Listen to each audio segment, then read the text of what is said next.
Ball, dunks. Look at Strong running the floor out in front.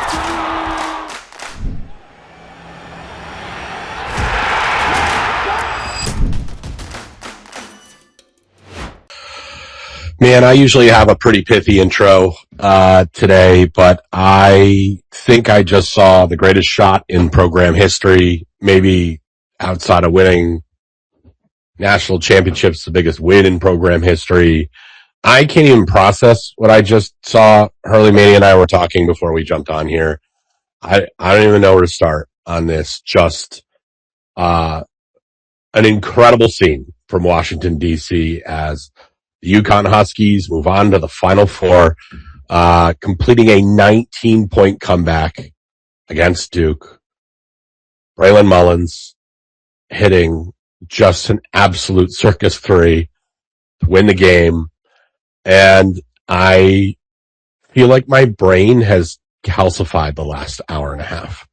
I feel so off center right now in like a good way and like a nervous way and like an I don't know what to do with myself way. And I am an emotional basket case right now. So I don't even know where to go from there. Harley May to just help me out here. Help. I'm genuinely considering if there is any purpose in myself renewing my men's basketball season tickets at this point. What's the point? We've had a hell of a run here, but in one of these years we're gonna get popped by 50 by a 16 seed, and we're all just gonna have to laugh about it because they have given us some gifts here, but that one, like, they can win the whole thing. They only got to win 2 more. If Illinois pops them by 50 on Saturday, I have a smile on my face because it's arguably the easiest game they've got in the tournament so far, outside of maybe Furman, obviously. But like, holy smokes, man! What is going on right now? That's the whole thing, man. So we're all living, and this has only been about an hour 55 minutes since it happened, and it feels like it was 6 years ago and 6 minutes ago at the same time. I can't process it. You can't. Nobody listening probably can. My phone, I have 175 unread messages. Demolished. My phone is absolute nuclear junk. I really hope one of them is about something totally unrelated. I will love that text. If it's just something about work, that'll be great. It's rare that you're in a moment in the concentric circles of your life and all the important moments, the things that actually matter, right? Not this. You get excited for it, but like the things that actually matter. And you're in the moment and you realize there's a very good chance for some of the people listening, and I'm not ruling myself out, although I hope not. I've lived a very full life. There is a chance that 2 hours ago, we witnessed the last thing that we will see before we pass to the other side. The last thought that will go through your brain was that. Yeah. That is, thought they played well in the second half. There, we'll start a breakdown there. Yeah, it's definitely the greatest shot in program history. I had somebody earnestly asking me, do you think it's better than Kemba? And I said, who? Yes. Like, done. We don't have to talk about Tate George's fucking, racketeering ass anymore. Kemba, you had a good run, buddy. That's it. It's that. And then it's like the distance between the 24 team and every other team is that shot to the other ones. Like, yeah. It's not, there's things, the fact that it was Braylon, the fact that it was the whole against Duke in DC, that I hope at some point, cause he's driving back, if he's even conscious, that we get no escalators on, that for me, and my really stupid grudge, cause no program has less of a right to hold a grudge on anything than ours, but whatever, I am who I am. That like, I might buy a George Mason jersey now at this point. Like the 20 years later in DC against that team, the justice for Dan Cerulic, for the whole generations of UConn fans, because it's so ordinary New England that many of us can't fucking let go of the 1990 shot, even though they've won 6 national championships since then, including beating Duke for the first one. And I've talked to people who really still had a complex about Duke because of that shot, because they were in the Brendan Byrne Arena that day. And I just hope we can all let it the fuck go now, because we paid that shit back with interest. That is an impossible thing that has happened. They're down 19. Boozer's incredible, and the game never felt dead. I'll say that. It never felt dead. It wasn't going great, but it never felt totally dead. And like the wildness of it, like Silas basically can't play. Silas basically doesn't play for most of the game. Terrace was amazing. All the MVP of the East Regional, yes. I just got a text message about the Giants cutting a kicker. That's my favorite text I've gotten today. The list of things I don't care. Like my phone's giving me updates on Knicks Thunder. If aliens landed at the Garden, I would look for the video tomorrow, is where my mind is right now. So back to the game. So Terrace is amazing. He's the East Regional MVP, and he's having a great game, but it's like somebody else has got to step up. And it was Malachi Smith who was fabulous. And Eric Ryban in the first half was fabulous, but clang, clang, clang, clang, as three after three after three are not going down. And I had my crash out over it because they were open looks. And I'm like, they were 131st in the country in 3-point shooting. I know this is supposed to be a good 3-point shooting team, but we have 37 games that it isn't. And today it's finally going to kill them. And then Silas comes back in and he hits a corner three, the three they haven't hit all year. He hits a corner three, and then he hits another one. And that's after they've got, like, they played the last 10 minutes of the game when it was like 6 points and in. That's the thing. They were down 19, but they cut it in so far. Before, like, the last 10 minutes of the game, that's a close game. It didn't feel like it because of how the first 30 went, but for the last 10 minutes, it was just back and forth. I mean, UConn outscores the number 1 overall seed by 18 points in the second half. What are we doing? I know. What are we doing? Like, it's absolutely ludicrous. Duke only takes 4 threes in the second half. I kind of get it. UConn finishes 5 for 23 from 3. This is the first time I'm looking at the box score. It's a train wreck. It is, I'm like in awe of it. Silas had 11 points tonight with no foot and had 5 boards.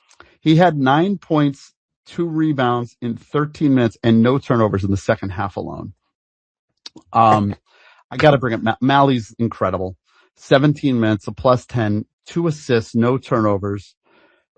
He was the one guy that hit a 3 before the whole thing went to shit. So give him credit. Malachi, another amazing postseason game out of Malachi Smith.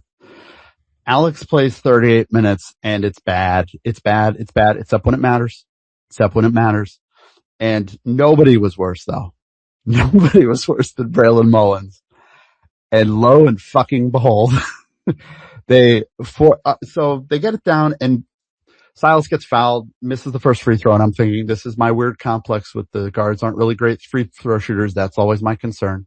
Hits the second. And they put the press on, which is the thing they never do. I mean, they have to, but it's not something they experience that.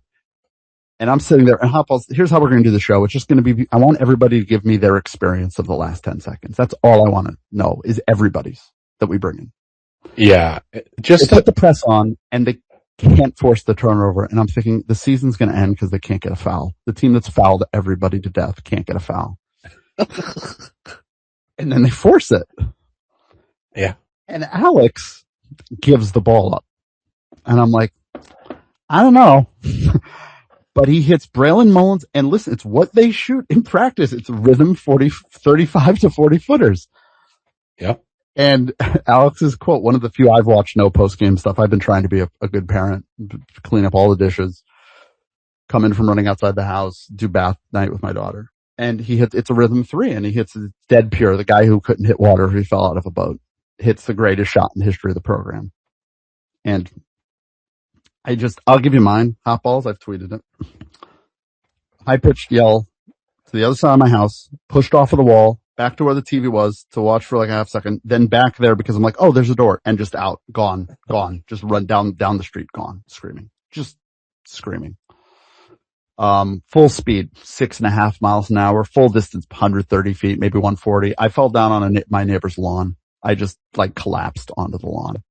It's At the which most point I athletic realized thing he's you're done in doing 20 pencil. years. So that's my story. Yeah. What was yours? I want to hear yours. Just a bunch. Well, my wife came to watch it. She's like, when games get tight, she just retreats. She can't take the anxiety of it. And I'm like, you're nuts. Like, this is why this is fun, right? Like, this is fun. You should be enjoying this. And so she finally puts her phone down and starts like watching and paying attention. And, I was like dead quiet.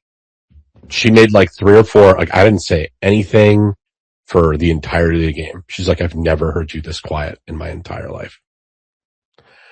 And then he just started recording me. There is a pretty disgusting video of me with a little shirtlis.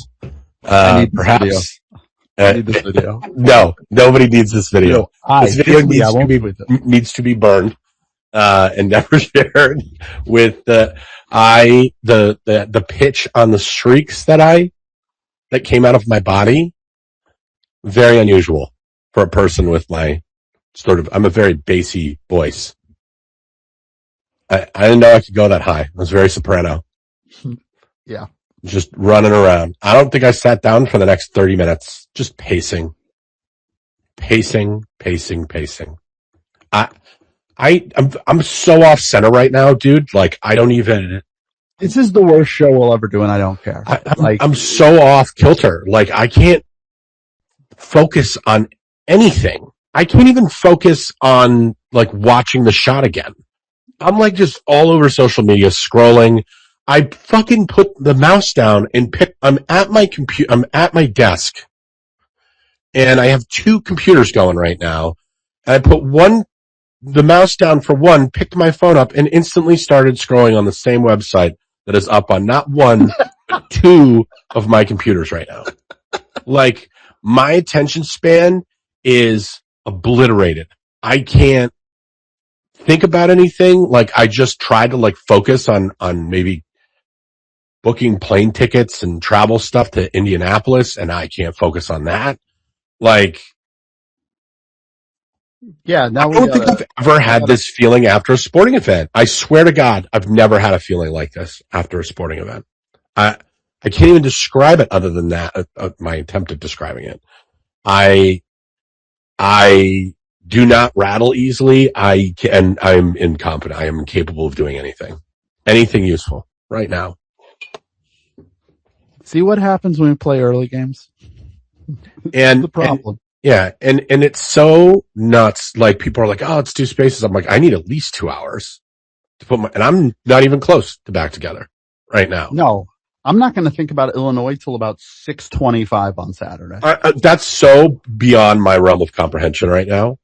Like, Illinois at all. Like, I can't even think about that. That is, you could watch college basketball for the next 25 years and you're probably not going to see something like that happen ever again. Like, I cannot believe we just came back from 19 points down at the half. At one point we had basically a 1.2% chance to win. Do you understand that? How fucking stupid that is? How crazy and like maniacal that is?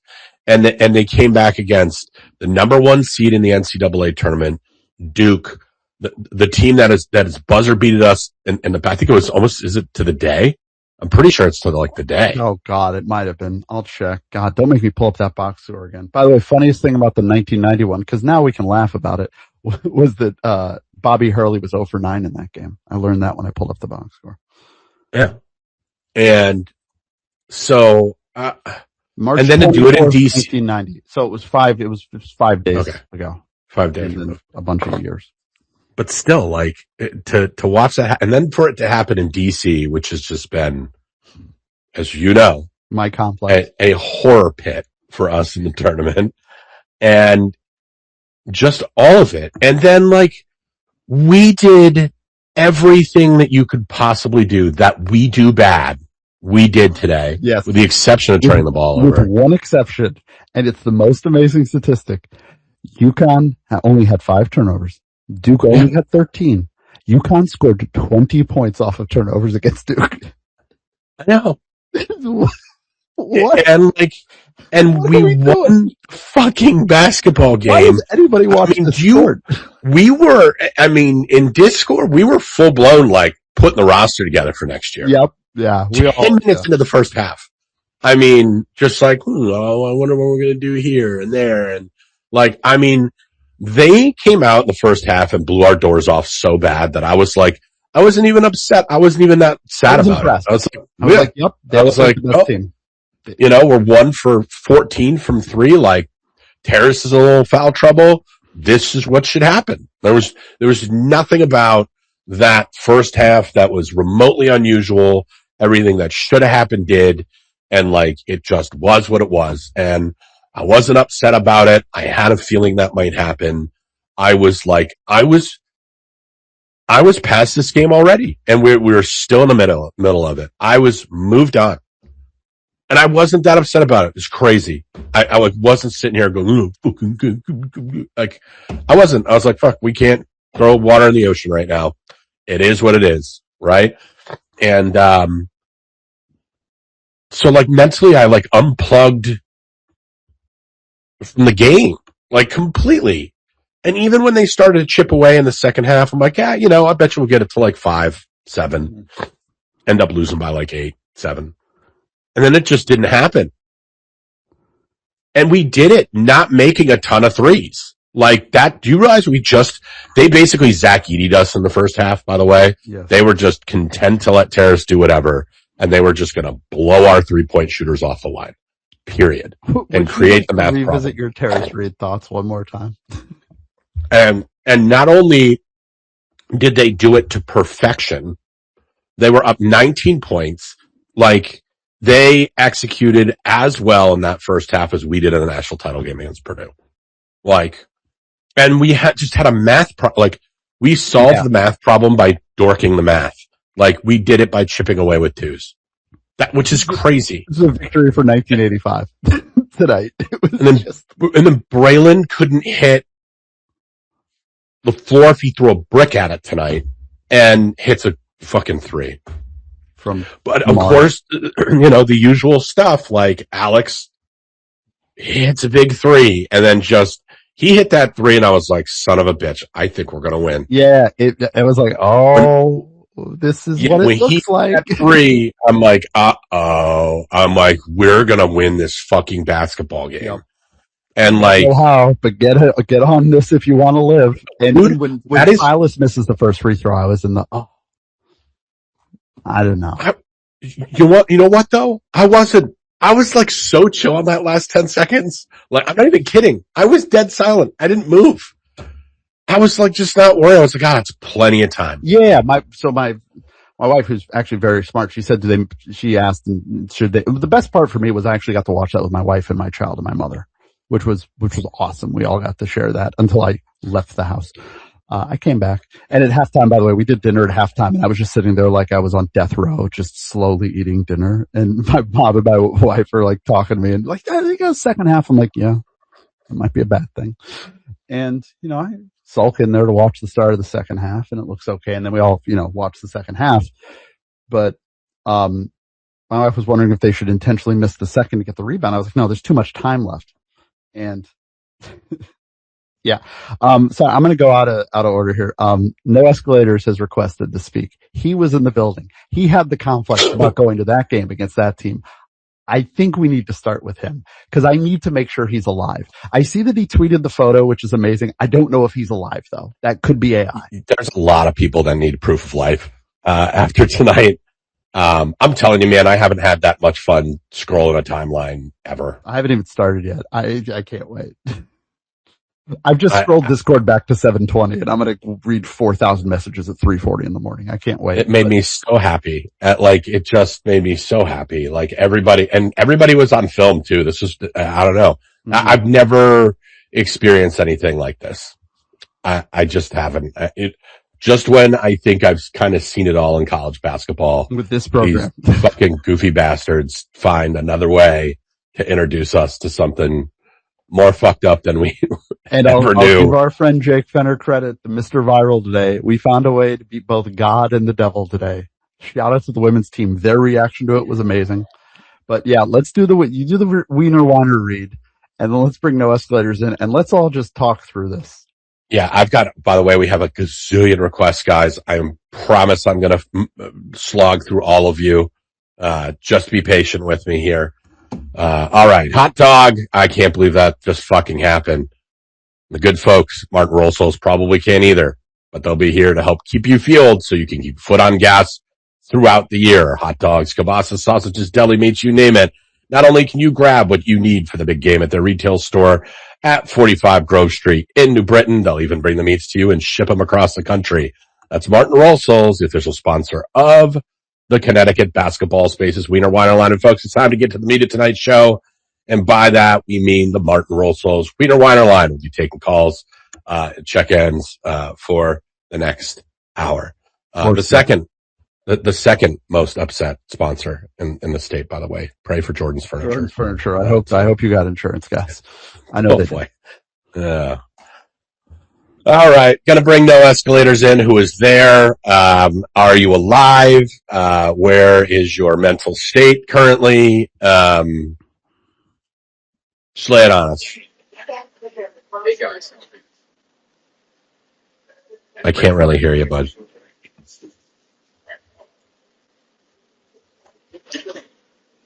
I can't hear No Escalators. I can't either. I know he's trying. God knows where on 95 he is at this point. I would not be driving or operating motor vehicles. How about now? Can you hear me? Yes. Now we got you. Fabulous. We got you now. Okay, we've turned off the headphones. I am still on a Amtrak Acela, so if you hear some beeps in the background, my apologies, but it is where we are. Holy shit! Yep. I have never seen, and I feel like a 36-year-old wound has been healed. Good. I know that I, maybe most uniquely among the fan base, have had a horror show about this. I couldn't eat. I couldn't think straight. I couldn't do anything before the game. And then, at halftime, I said, hey, let's cut it to 10 at the under 12. Let's cut it to 8 at the under 8. And they just kept it. They aggressed to the mean. And I don't know. It was the greatest shot in the history of this basketball program. It was the greatest win, I would argue, in the history of this basketball program. And I'm blown away. It was total Heart of the Champion movie. You wouldn't believe it if you script it. Just absolutely unbelievable. And I have a lot of thoughts, in particular on Malachi Smith, which I'd like to talk about in a second, but I'll stop for a moment. First of all, I'm very proud of the first text I sent you after the game, which was, in retrospect, I probably should have gone. So you were right to go. So I know you were down low. You had good seats. Was the Mullen shot at your end, or was it the other end? I want to know what it looked like from your section. Did you just pass out before you saw it go in, or the Mullen shot wasn't mine, and I did sort of pass out. I have a video of myself and my friend who has. I have a friend who's not very active on Twitter, but went to every single game and the 24 run, including the Big East tournament and the NCAA 3 Big East tournament, and has got every NCAA tournament game this year. Who I was with, and we were counting it down together, and then literally in tears together when the Mullen shot went in. You could feel from. We talked about it at halftime. You could see Big Red. There was no Big Red chant in the first half of the game. And you could see him. He was at the top of the UConn section. And I just felt like you just got to get this to the point where that guy is engaged. And the crowd wanted it. And the UConn fans were outnumbered. And I tweeted at the first Big Red chant, which was about 10 minutes left in the second half. this is the best one of my life. And it was, because the crowd could feel that there was something there. And, when the game ended, when the shot went down, this is not meant to be shitty or like reflect on Duke fans. All of the Duke fans around me were like, all right, yeah, that's fine. And like sort of congratulated us. And were like, clearly just not people who went to Duke and were not heartbroken about it. And could tell that we were absolutely dying with every possession down the stretch. And they were honestly like a pleasure to be around. They got very excited when Duke did good stuff, and we can talk about how good Duke was in the first half. And when I was at halftime, I had this thought, like, I was like, look, if UConn's going to go out like this, I don't think they're going to lose by 15 or 20, but if they lose to this team, I'll be fine with it, because Duke is really big and really good, and I think they will have played their best, and then they miss some shots, and that happens, and whatever, and I can like live with that.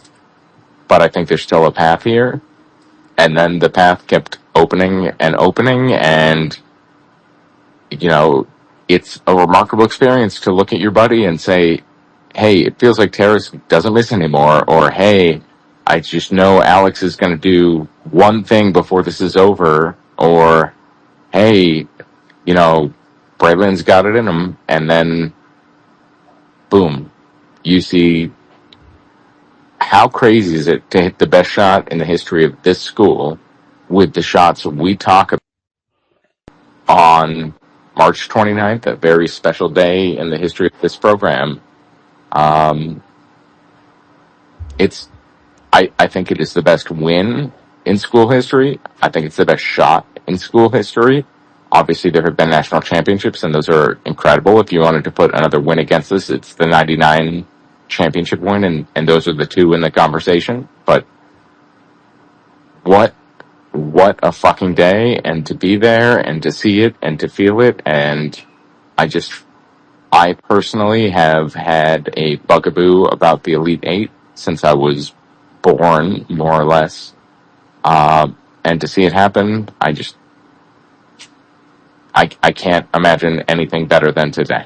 It was perfect. Yeah, I mean, nothing's going to top that. That's like, unless Braylon does it a week from tomorrow, which the rate this program's running, now at least I see it coming. Yeah, it's just incredible. But one of the big things they did, even though I was down at the half, I talked about eating dinner and stuff, they cut it from 19 to 15. And there's something about when it's 15 at the half. It's bad, but it's not like, oh, God, like Tennessee, Michigan is different, You can say, hey, we're going to hit 2 shots, and then we'll be within 6. Yeah. And then they made some adjustments at the under 3. I don't think Duke scored in the last 3 minutes of the second half, and I think, I'd be interested to see what the Duke scoring total was in the first 17 minutes versus the next 23.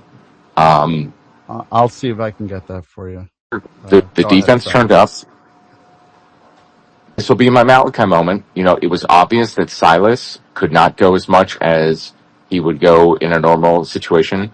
There was a humongous amount of Malachi, and that dude fucking rocked. For all of the shit he's gotten, all of the criticism he's had, and in this matchup where you looked at Duke, who every time they went to the bench seemed to be pulling out a guy who was fucking taller and faster than the guy who went to the bench.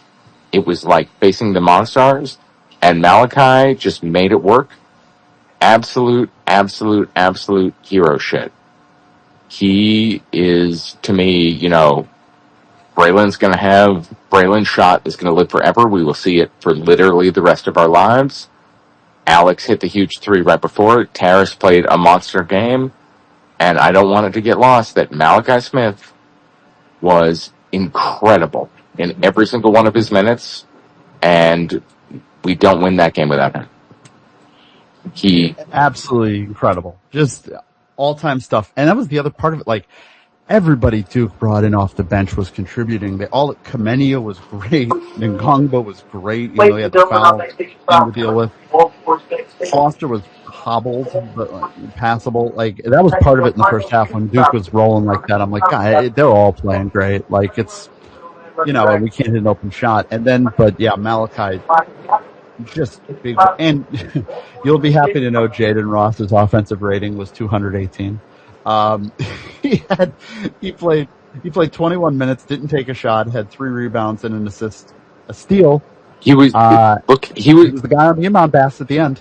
Everybody the whole way down. Like Jalen Stewart had the assist on our 1-3 after getting a big rebound in the first half. Like, it felt like the entire game. It was like, here's like a 3% outcome that we win, and they came through it, and everybody did whatever they had to do to get it there.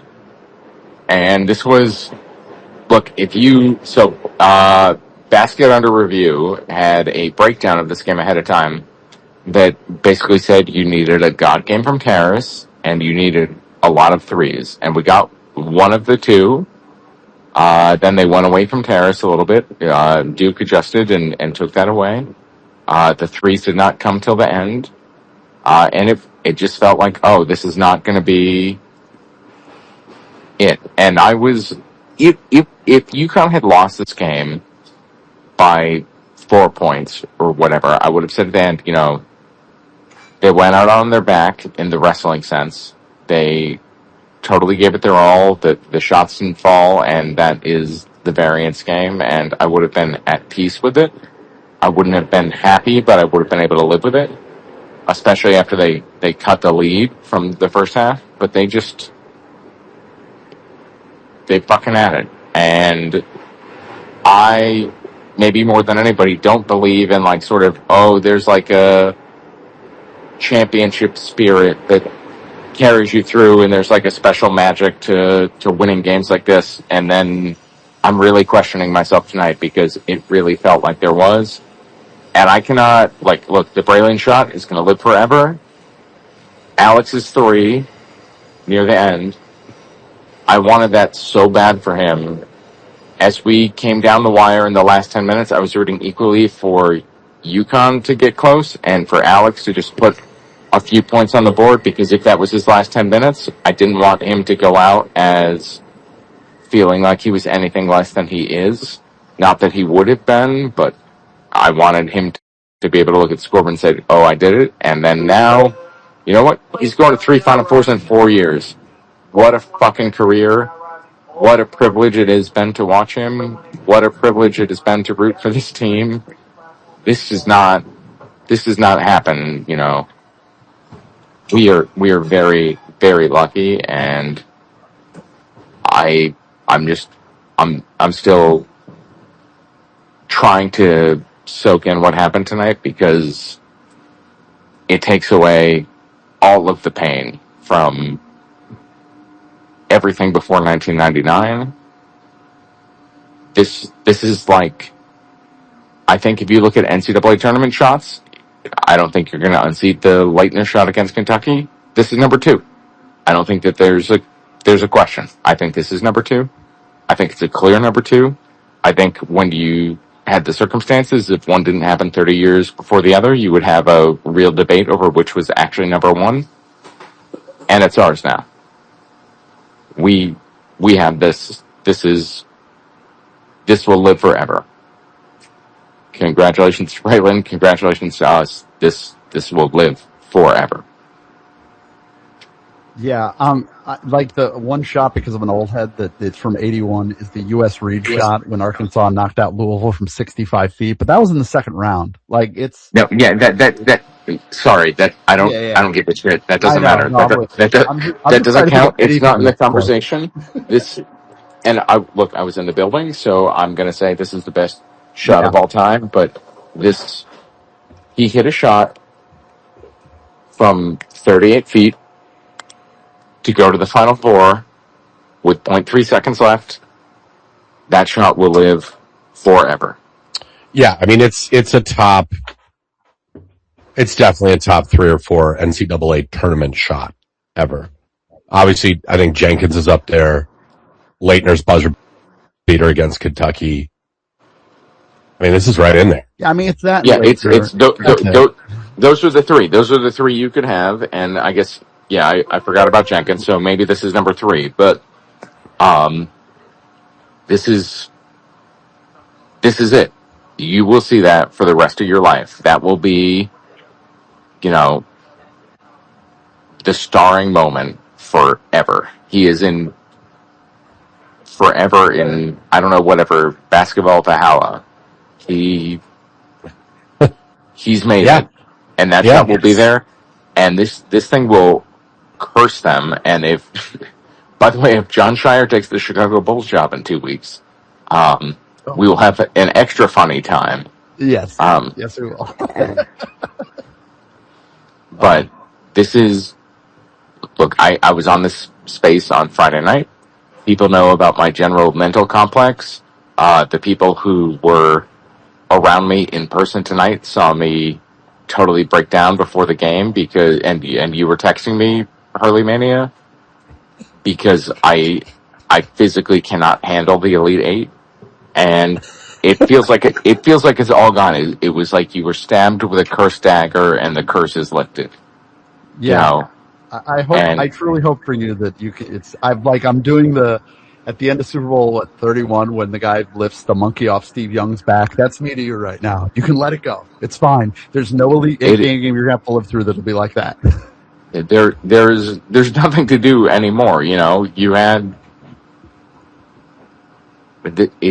I'm stunned. I'm blown away. I'm so happy. I'm so proud of the team. By the way, do you guys remember when Terrace Reed wasn't good at shooting free throws? Whereas tonight I was like, oh yeah, obviously he's going to hit all of these. Like, just clockwork. The whole thing, I can go back. There was a moment with 10 minutes, maybe 11 minutes left in the first half where they rolled out a roster that was like Eric,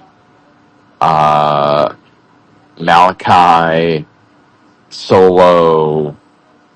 I'm forgetting who the other two were, but it totally horrifically scared me that things were going to go terribly. And then they were fine. They were fine. Duke is an awesome team. I don't want to disrespect them at all. Watching them, every time they made a sub, I was like, could you guys have like one short person? Could you have one guy who doesn't come in looking like he's fucking Frankenstein? And they were fast and they were good. And if we had lost to them, I would say we lost to an incredibly, incredibly good basketball team. And I would have been okay with it seeing them in person because they were fucking awesome. But they lost. They played really great for about 30 minutes, and then after that they played okay, and then they just shat on their brains in the last 2 minutes, which is what happens when you're a team full of freshmen. Like, even if you don't want to it's team full of freshmen. By John Shire, who I think John Shire is going to be an incredible coach. I think he has he is incredible at roster construction. He's built it that is very good. He built a team that was ready to contend with it's not like UConn came out there and it was like, oh, they're Dan Hurley, Luca Murray magic. You couldn't figure out our sets. Like that wasn't why we won today. He's really good. Duke is going to be really good forever, but they're not as good as us, and they didn't have Alex Cariban, and they didn't have a team that had a fuckload of guys who went to a Final Four. They had a lot of freshmen, and they wilted. And we're going to Indianapolis. Yeah. Yeah, my favorite thing about that is there's no reason for Duke to even be passing or dribbling the ball there. They just get fouled. You know what it reminded me of? Yeah. It reminded me of how we blew the game at Seton Hall last year. In overtime, we just stand there and get fouled. That was all Duke had to do. But because they were able to get the first 2 passes away, they're like, oh, we might be able to kill all 10 seconds. And then... Yeah, just an absolute freshman level brain fart. Yeah. And I mean, that's not the reason that turnover isn't the reason they lost. But man, I'm telling you, it's been 2 years in a row of this. of, and I mean, this is a team that was favored by how many against NC State? You know, you get into these situations, and we talk about it a lot. Like you mentioned it earlier, no escalators. Like I thought this was as much of a program win as you can get in an NCAA tournament game, and I thought the difference between us and Duke, you could argue the last 30 years, you just saw it tonight. And where these things are headed and why. And to me, like, I said it the other night, like, this game to me was like a little bit, it was more than just punching a ticket to a Final Four. Like, this is one of those things that, like, radically changes the trajectory of, like, college basketball. Like, tonight for me, and this is, you know, I'm obviously still flying high here tonight, but, like, we're the measuring stick now. Like, I'm almost there, like, regardless of what happens next weekend. Like, we're the measuring stick now, right? And, like, this felt like, you know, one of those big, almost, like, passing the torch kind of moments, you know? And the reason that it happened tonight was because of the program that Dan has built. It's not even just about the wins. It's all that culture stuff that we talk about and prattle on about constantly showed up today. They did not quit. They did not break at any point in that game and chipped away. And everybody got somewhere that they haven't been before or that I wasn't sure that they could do. You know, they played at a level tonight. Everybody did that. And, man, just a special day. Like, I'm still reeling. Yeah. In his career now, Alex Cariban. I really think that, I was going to say, I really think the turning point is the fan base tweeting pictures of Khalid El-Amin. I think that really moved the wheel. Thank you for doing that.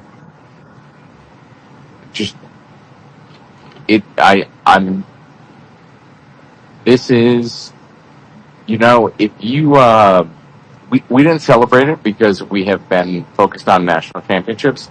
This is the first time the UConn has ever made 5 tournaments in a row. And now they're making 3 Final Fours in 4 years. And the consistency, the way that Hurley has brought this, like this is somehow in this program that has won 6 tournament titles and might win 7. And by the way, Duke will not catch us. So there's no bad outcome to the Final Four in Indianapolis. But, this is the golden era. This is the best it will be. It is unbelievable. And I'm today and to have witnessed it over the last 4 years and to have this program, and I love it. It was great. And as somebody who has had nightmares about the Elite Eight his whole life and wanted to die before tip-off, I feel now it's released. It is released. Nothing can take this away from me. I saw the best shot in UConn history, and we're going to the Final Four. I'm going to sign off now and go sit back in my car on the train and listen to the rest of this, but I will see, hopefully, many people listen to this in Indianapolis. If you have not been to a Final Four, I cannot tell you how fun the Final Four is and how great of a time it is, and I encourage everybody who has the means to get there. It is.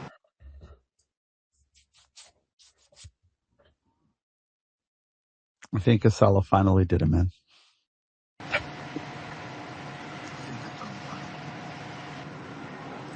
Hot Balls, you still there? I'm here. My favorite thing is I'm just going through Noah Slater's timeline of the college shots. I love that randomly somebody put in, like, he just retweeted a picture of Shabazz and Niels Giffey. 2 people who don't really look like Khalid El-Amin. I love it. I'm totally on board with it. So now in his career, Alex Cariban has beaten Duke, North Carolina, Michigan State, UCLA, Indiana.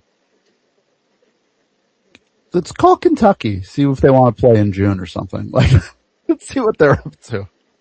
Yeah. Just incredible. But tonight is, and like the video, everyone knows about me, whatever. I don't appreciate Alex enough. I won't deny that. But like the video, one of the few videos I saw between 7:20 and when we started this show was the one of like Alex hugging Dan, and Alex was really emotional. Like Alex stared down the barrel of the gun and it went click and he's still here. Like that's dark. I know. Wow. I know it is. Wow. I'm sorry. But, I'm so glad that no escalators got to be there. And just, I hope that the complex, it has to be gone now. It has to be gone. It is for me with what I hope we play a regional in Washington DC every single year. Happy for no escalators. Happy for Becca, who was there at the freaking top of the building, and everybody else who was there. But we can go through other folks now. I'm still recovering. It's crazy. All right, we're going to go to Megan Bard next. We got Penfield behind her. Abby, I've got you coming on. We've got so many people in the request, guys. Just stay patient. I promise we will get to you. Megan Bard, where are you at mentally right now? I am floating several feet off the floor right now currently. I can't even believe that happened. Like, my brain is still refusing to process that that's a thing that just happened. Like, I definitely scared my pets. I'm pretty sure I scared my neighbors. Like, that shot went in and I just started screaming, "Oh my God, oh my God, oh my God." I'm a mess. Like, I'm an absolute mess. But like, how do you watch something like that and then to know immediately, like, this is a historic thing we just watched. That's going to be in every March Madness montage for decades. Like, what an incredible shot. And the thing I'm thinking about right now is how glad I am that Alex Cariban plays on our team. Like, having veteran players who, like, they got down huge and they just chipped away and chipped away and chipped away. They never gave up. They, like, just did what they had to do. Alex hits that huge shot, down 4. They managed to not make a dumb mistake at the end. Like, I don't know, trying to pass the ball up the floor when you absolutely didn't need to with 10 seconds left. Silas makes that huge play, and Bray passes the ball because he knows that Alex has just hit a shot, but Alex has Cam Boozer standing right in front of him. He knows it's a terrible shot. He knows there's time on the clock, and Dan knows he doesn't need to call a timeout because Alex Cariban has the ball in his hands, and he passes it to Bray, who's got a better shot, and you let Bray do that thing he always wants to do, which is take an absolutely batshit insane shot that he makes. And of course he made that one. Like, of course it was that one. Yeah, I'm glad you brought up the timeout thing. First of all, Duke also had a timeout. Great coaching. Yeah.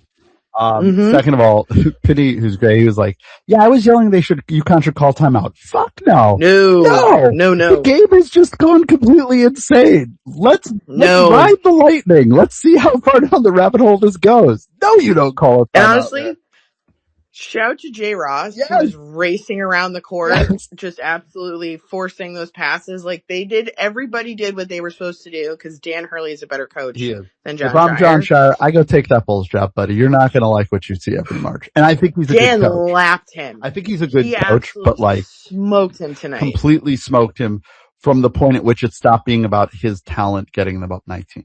From that moment on, Dan just big boyed him. The post-game quote from Dan, Megan, did you see about the shooting statistic? Yeah. He was at the assistants wouldn't tell him what they were shooting from 3. I mean, of course, that's wise. And it's just the fact that they shot that poorly and still managed to win that game, that, like, they had the fortitude to, like, bear down and win that game is honestly, it's incredible. And, you know, you've got veteran players, you've got juniors and seniors who've, you know, spent all of this year, but, like, also other years winning really hard games, winning close games, winning games where they had to come from behind, down big, late in games. Like, they've done all this shit already. And you can tell they're looking like grown men out there. I don't know. Have you guys seen any of the women's videos? Yeah, thank you. I saw yours specifically, the one you retweeted. Thank you for that. They're so funny. Of course, they're also going to the Final Four. Casual. Congrats to them. Most importantly, destroying Notre Dame today. Notre Dame and Hannah Hidalgo is not.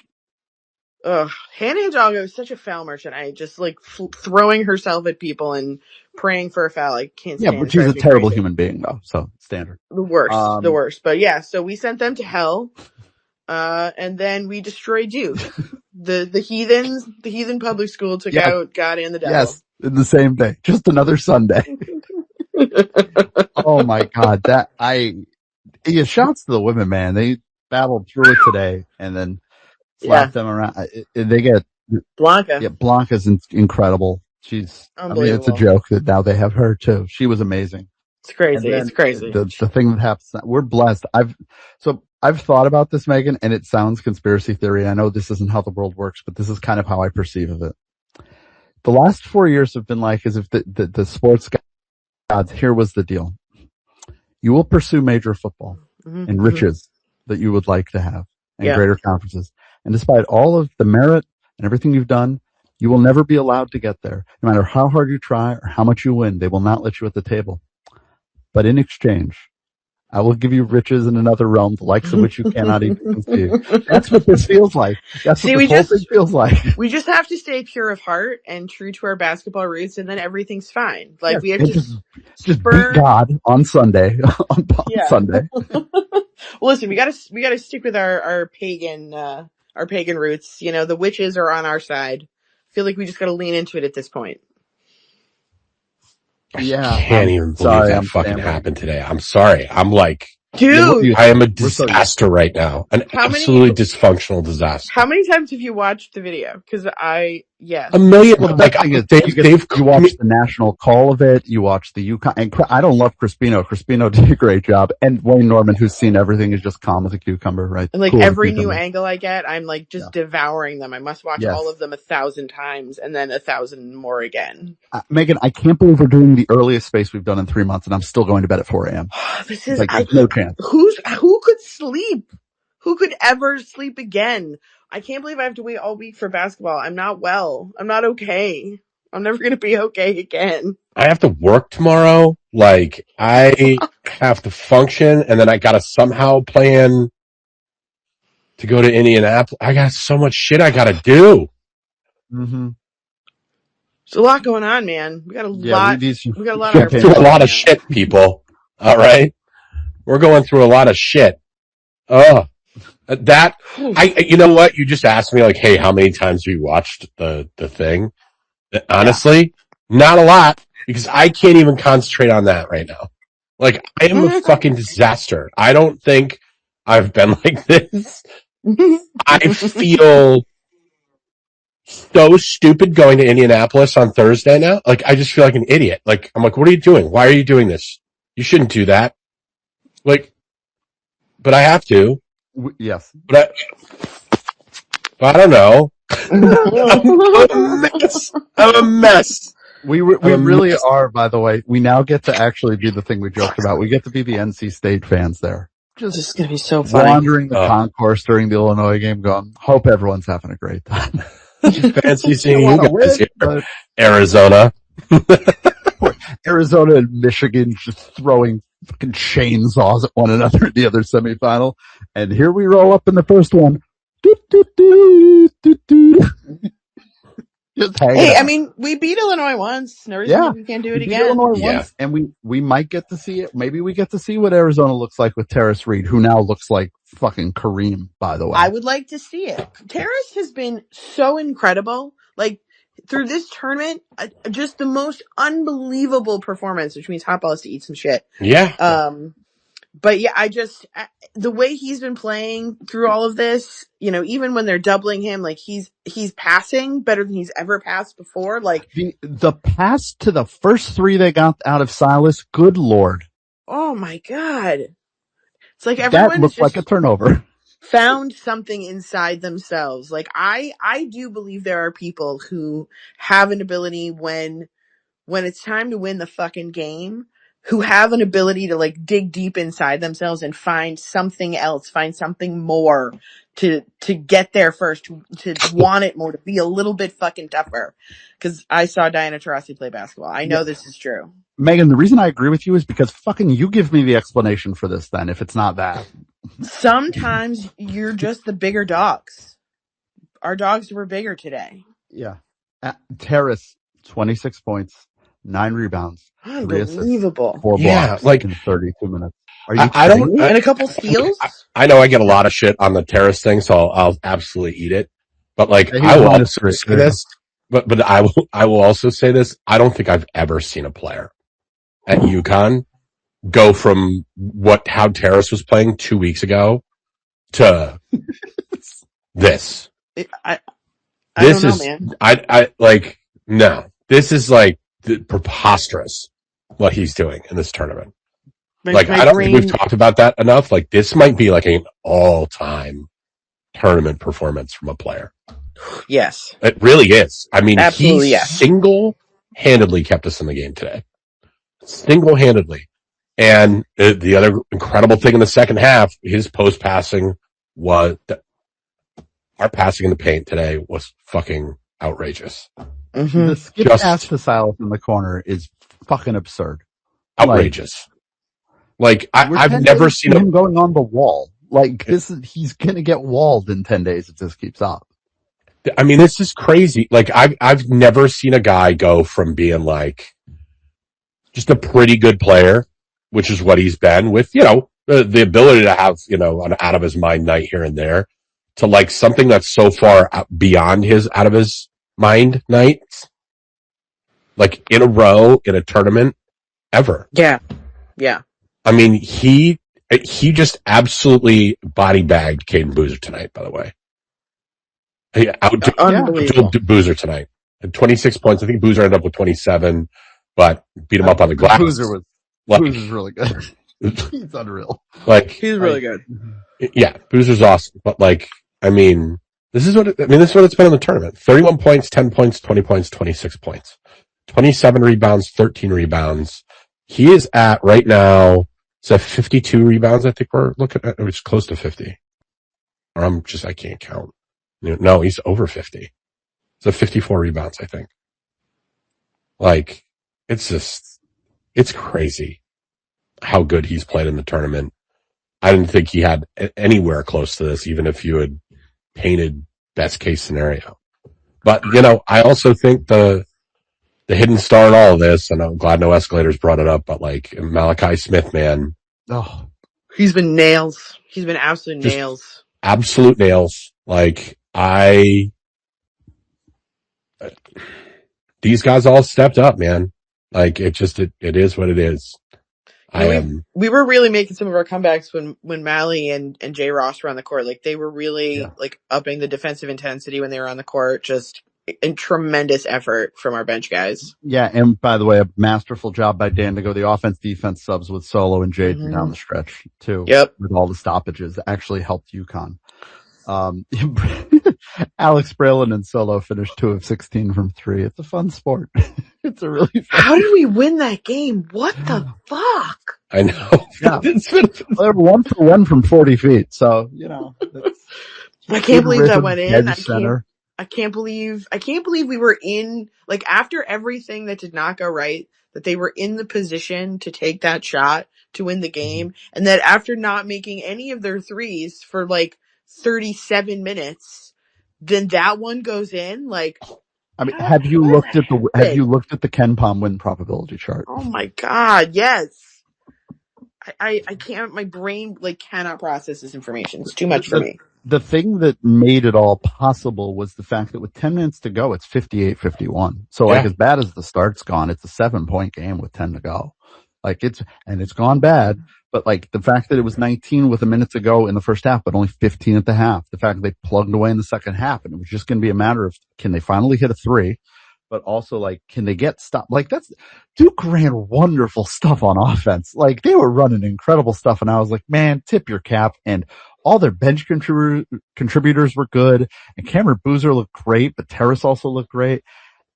And I'm like, it's 7 points with 10 to go. Let's see what happens. As much as I'm a doubter of them as a 3-point shooting team in practice versus in concept, if you didn't watch the first 30 minutes and I just told you this morning they'll be down 7 with 10 to go, I'd say it's not what I want, but I'll live with it and we'll figure it out. And they figured it out. They figured it out in a really stupid way, Megan. A really weird way to do it. Do you know what this is?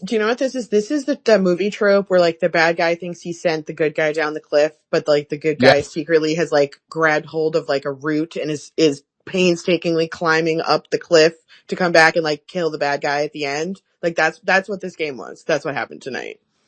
Yeah. So you were You were screaming in your house around Screaming your in pet, my house. which Screaming okay, so that's loud. good. That's my main qualifier tonight, Megan. And I want to cycle more folks through. No disrespect. Yeah.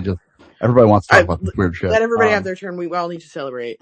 Yeah, we have nothing to add, hot balls. I can't I could talk about first half defensive rotations, but like really, I can't really. contribute anything to this. My own show, our own show. We're no shows to our own show. What the hell? All right, Megan. Thank you. I gotta start moving through some Night, people. guys. We've got Thank you, Megan. 1,000 people here. Yeah. Thank you. Penfield. Everybody's here, man. This is awesome. Yeah. Penfield. How is your brain? Has it fully calcified yet? No, absolutely not. Tell people what you did at halftime, by the way. Well, I mixed some Dr. Aspirins and some whiskey and chugged it because we needed a miracle, and we fucked.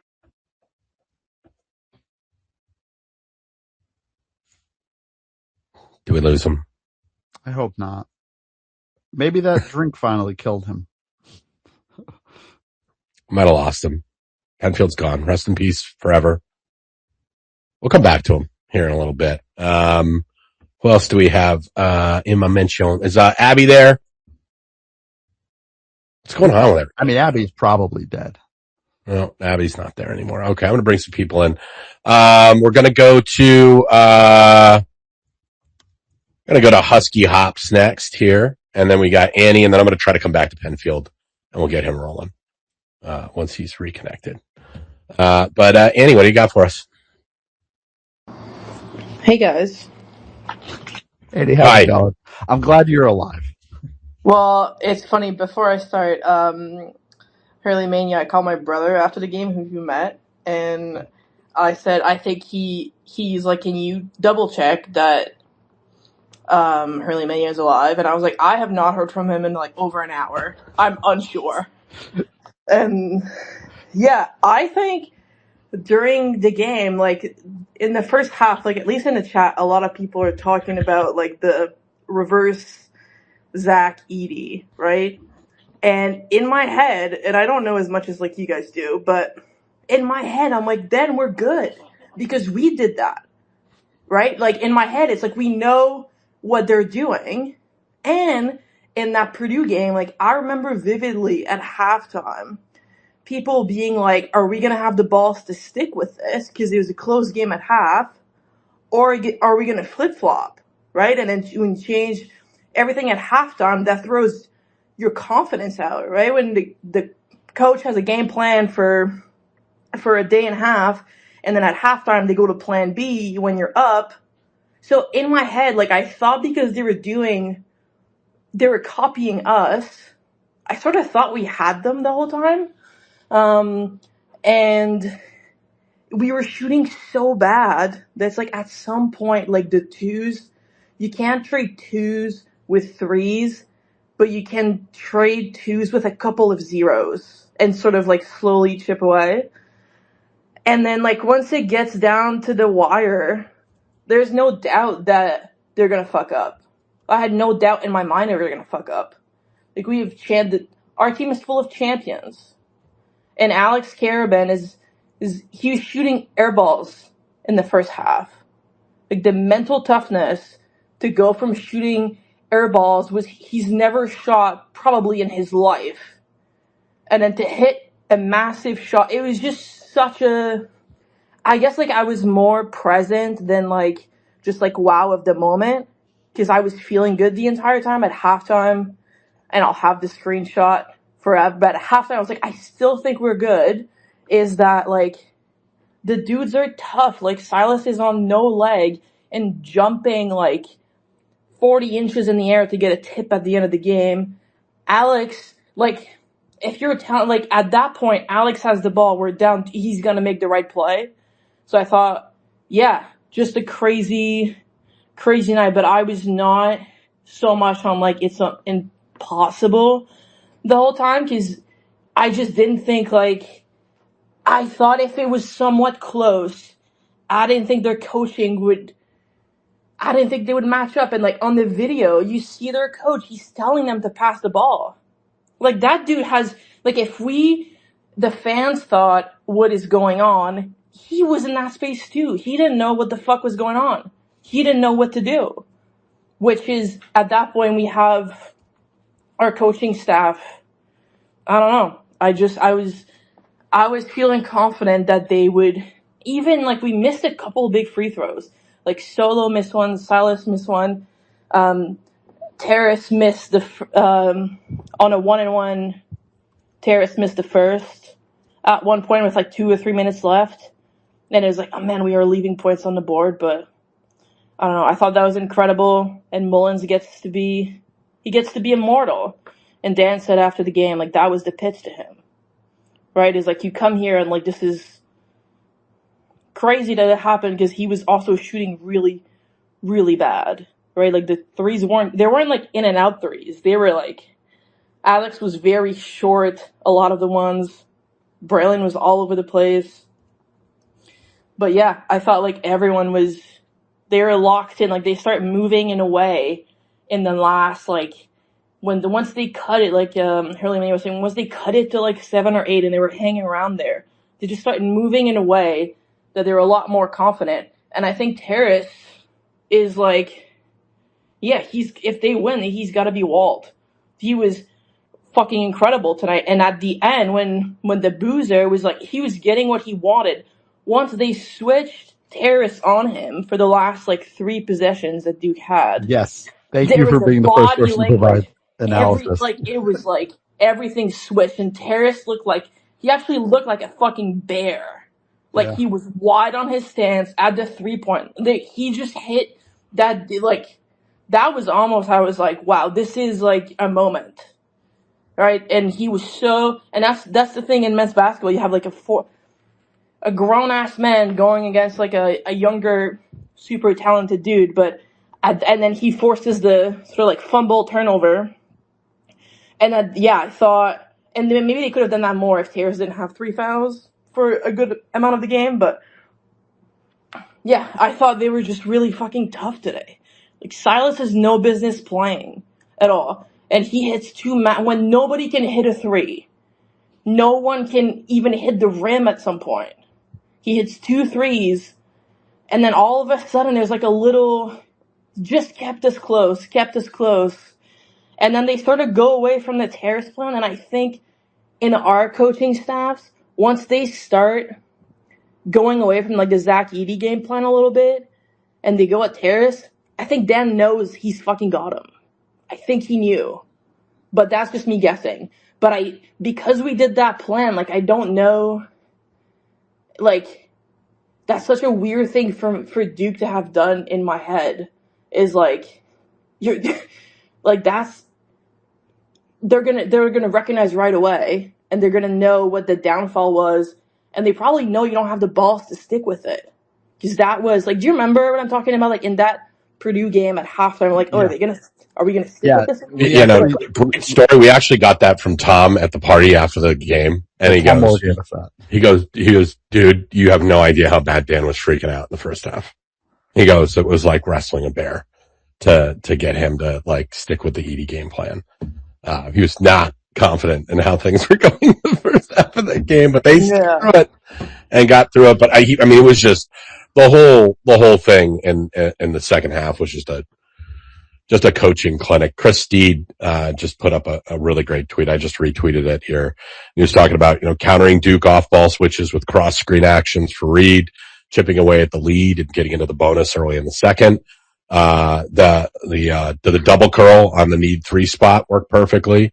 Duke couldn't switch out with Reed being the screener. And most importantly, not automatically fouling with 10 seconds left, creating the turnover that led to the game-winning shot. And I think like that, not fouling at the end, I think that's Dan knowing this other coach they don't fucking have it.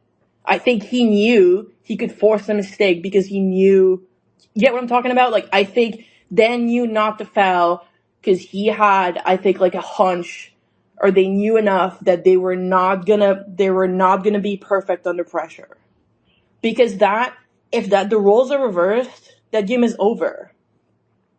And maybe we missed a free throw, who knows? But like, it was just like such a coaching thing the last 10 seconds that I think that's again, I'm projecting, like I have no idea, but in my head, like that's the furthest it was going down. Like, and Dan was not really freaking out all night. There's a lot of tweets yesterday and today about how Dan Hurley was going to react to the refs, to the Duke whistle. Really, barely anything. Yeah. Like some stuff here and there, obviously, but like not a whole lot. And there was some that he could have been mad about, but yeah, I think Shire's going to be a really good coach. But man, when they go, they go. Like the last few years, the way these things have ended, and there is no universe in which that game can end on a live ball turnover when you have a 2-point lead and the ball and a timeout. With an 82% free throw shooter with the ball in his hands, why are you forcing it? Like, hold on to it. There's 10 seconds. Like, you can even take a 10-second call. He actually used his penultimate timeout on a really. I have to look when it is.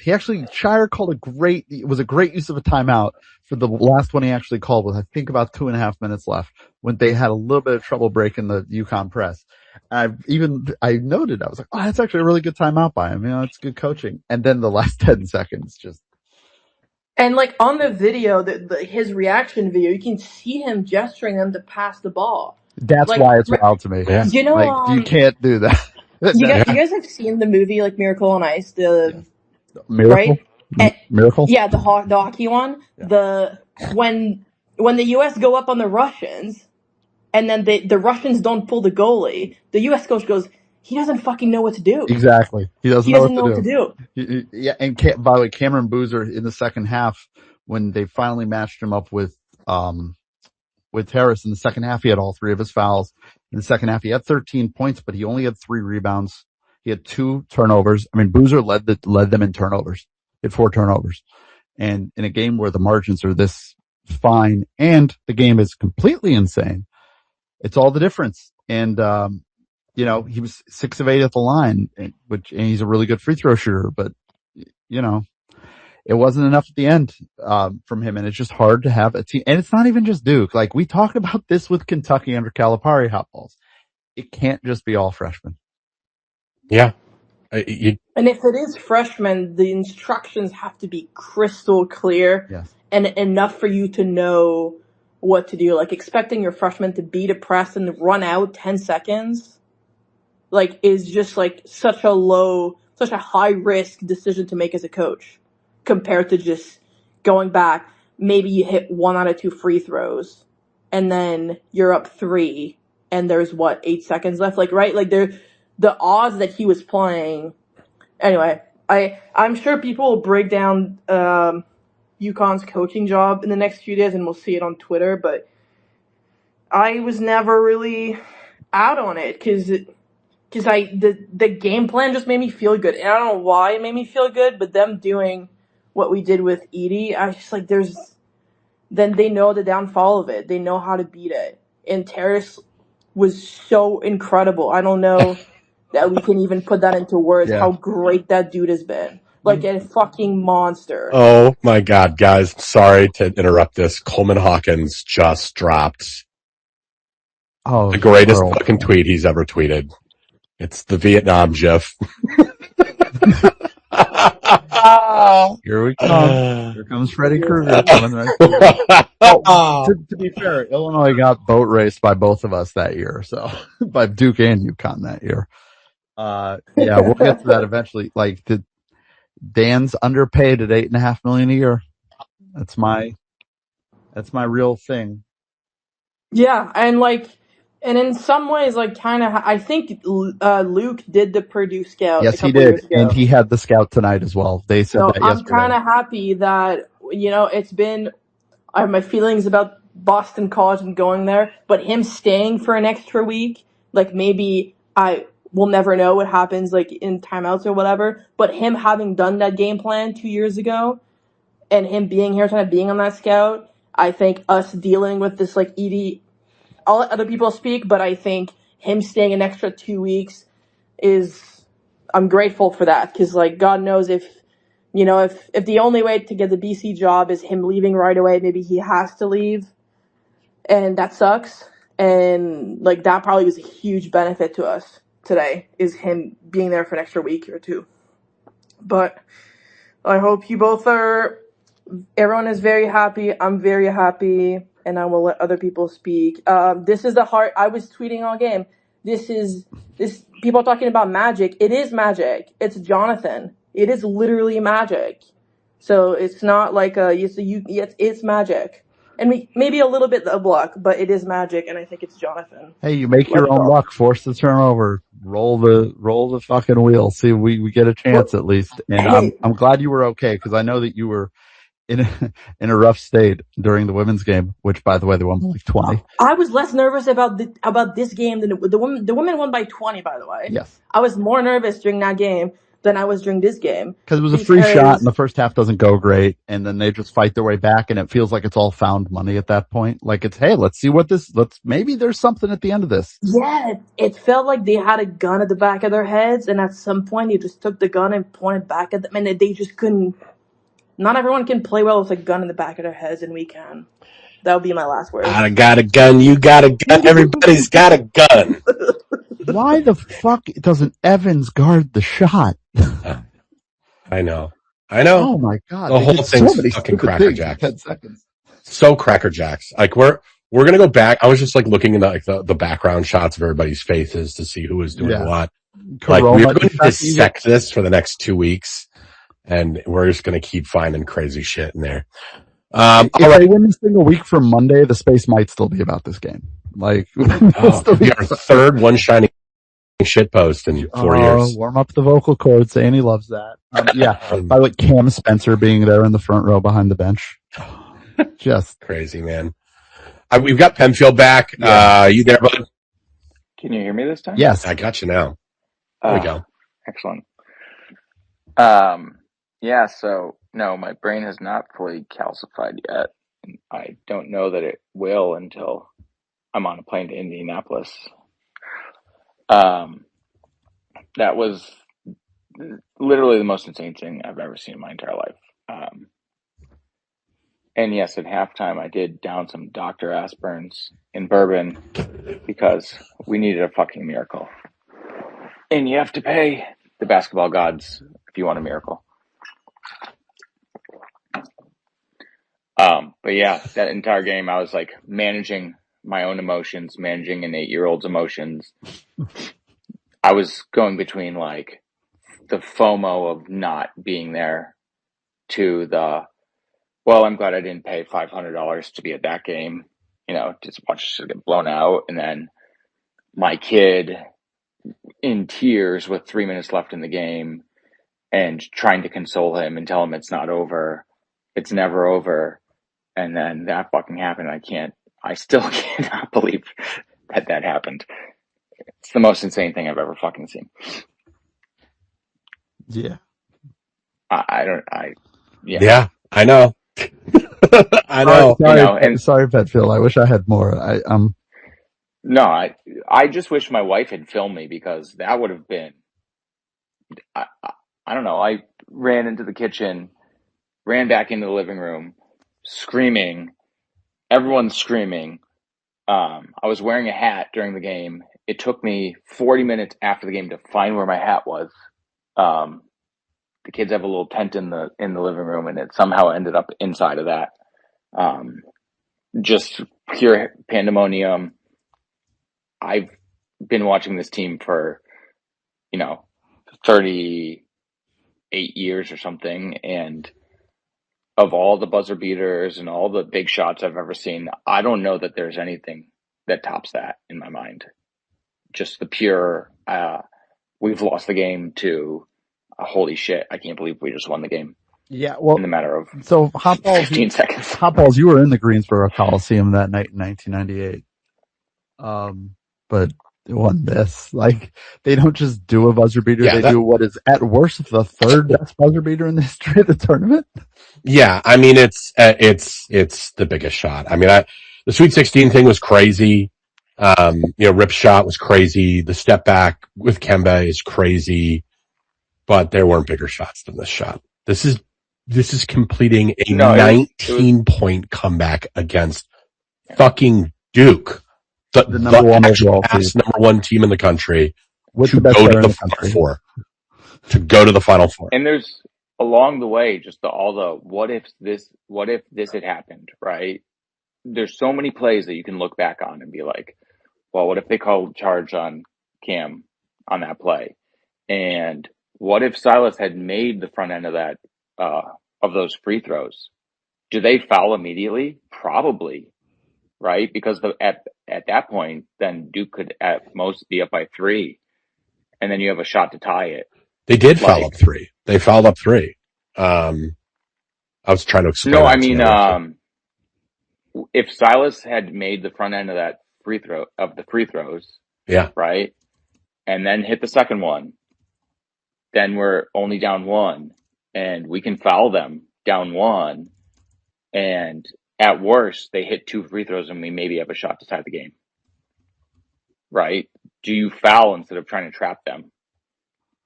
I don't know. We'll never know. But like a series of events that happened that led to that are just insane. Yeah, I mean, I was Hurley Mania called me a couple hours ago, and I was like, "Do you realize the amount of fucked up shit that had to happen in this game for us to get to that moment? Like, just the number of kooky, crazy things." I don't know, man. This is like so far up there for me. I know I'm still like in the moment. I mean, this is so far up there with me, even with the Red Sox come back in 2004. All right. And I know you hate that, but we've seen 6 championships, and the fact that they can still bring this joy. Listen, hot balls. There are a lot of Yankee fans that have had a rough day here, apparently. So, you know, it's. I told my wife this. It's not true. I was like, I think that legitimately felt better than one of the championships. I don't know which one. Probably the second. Oh one. Yeah, 100%.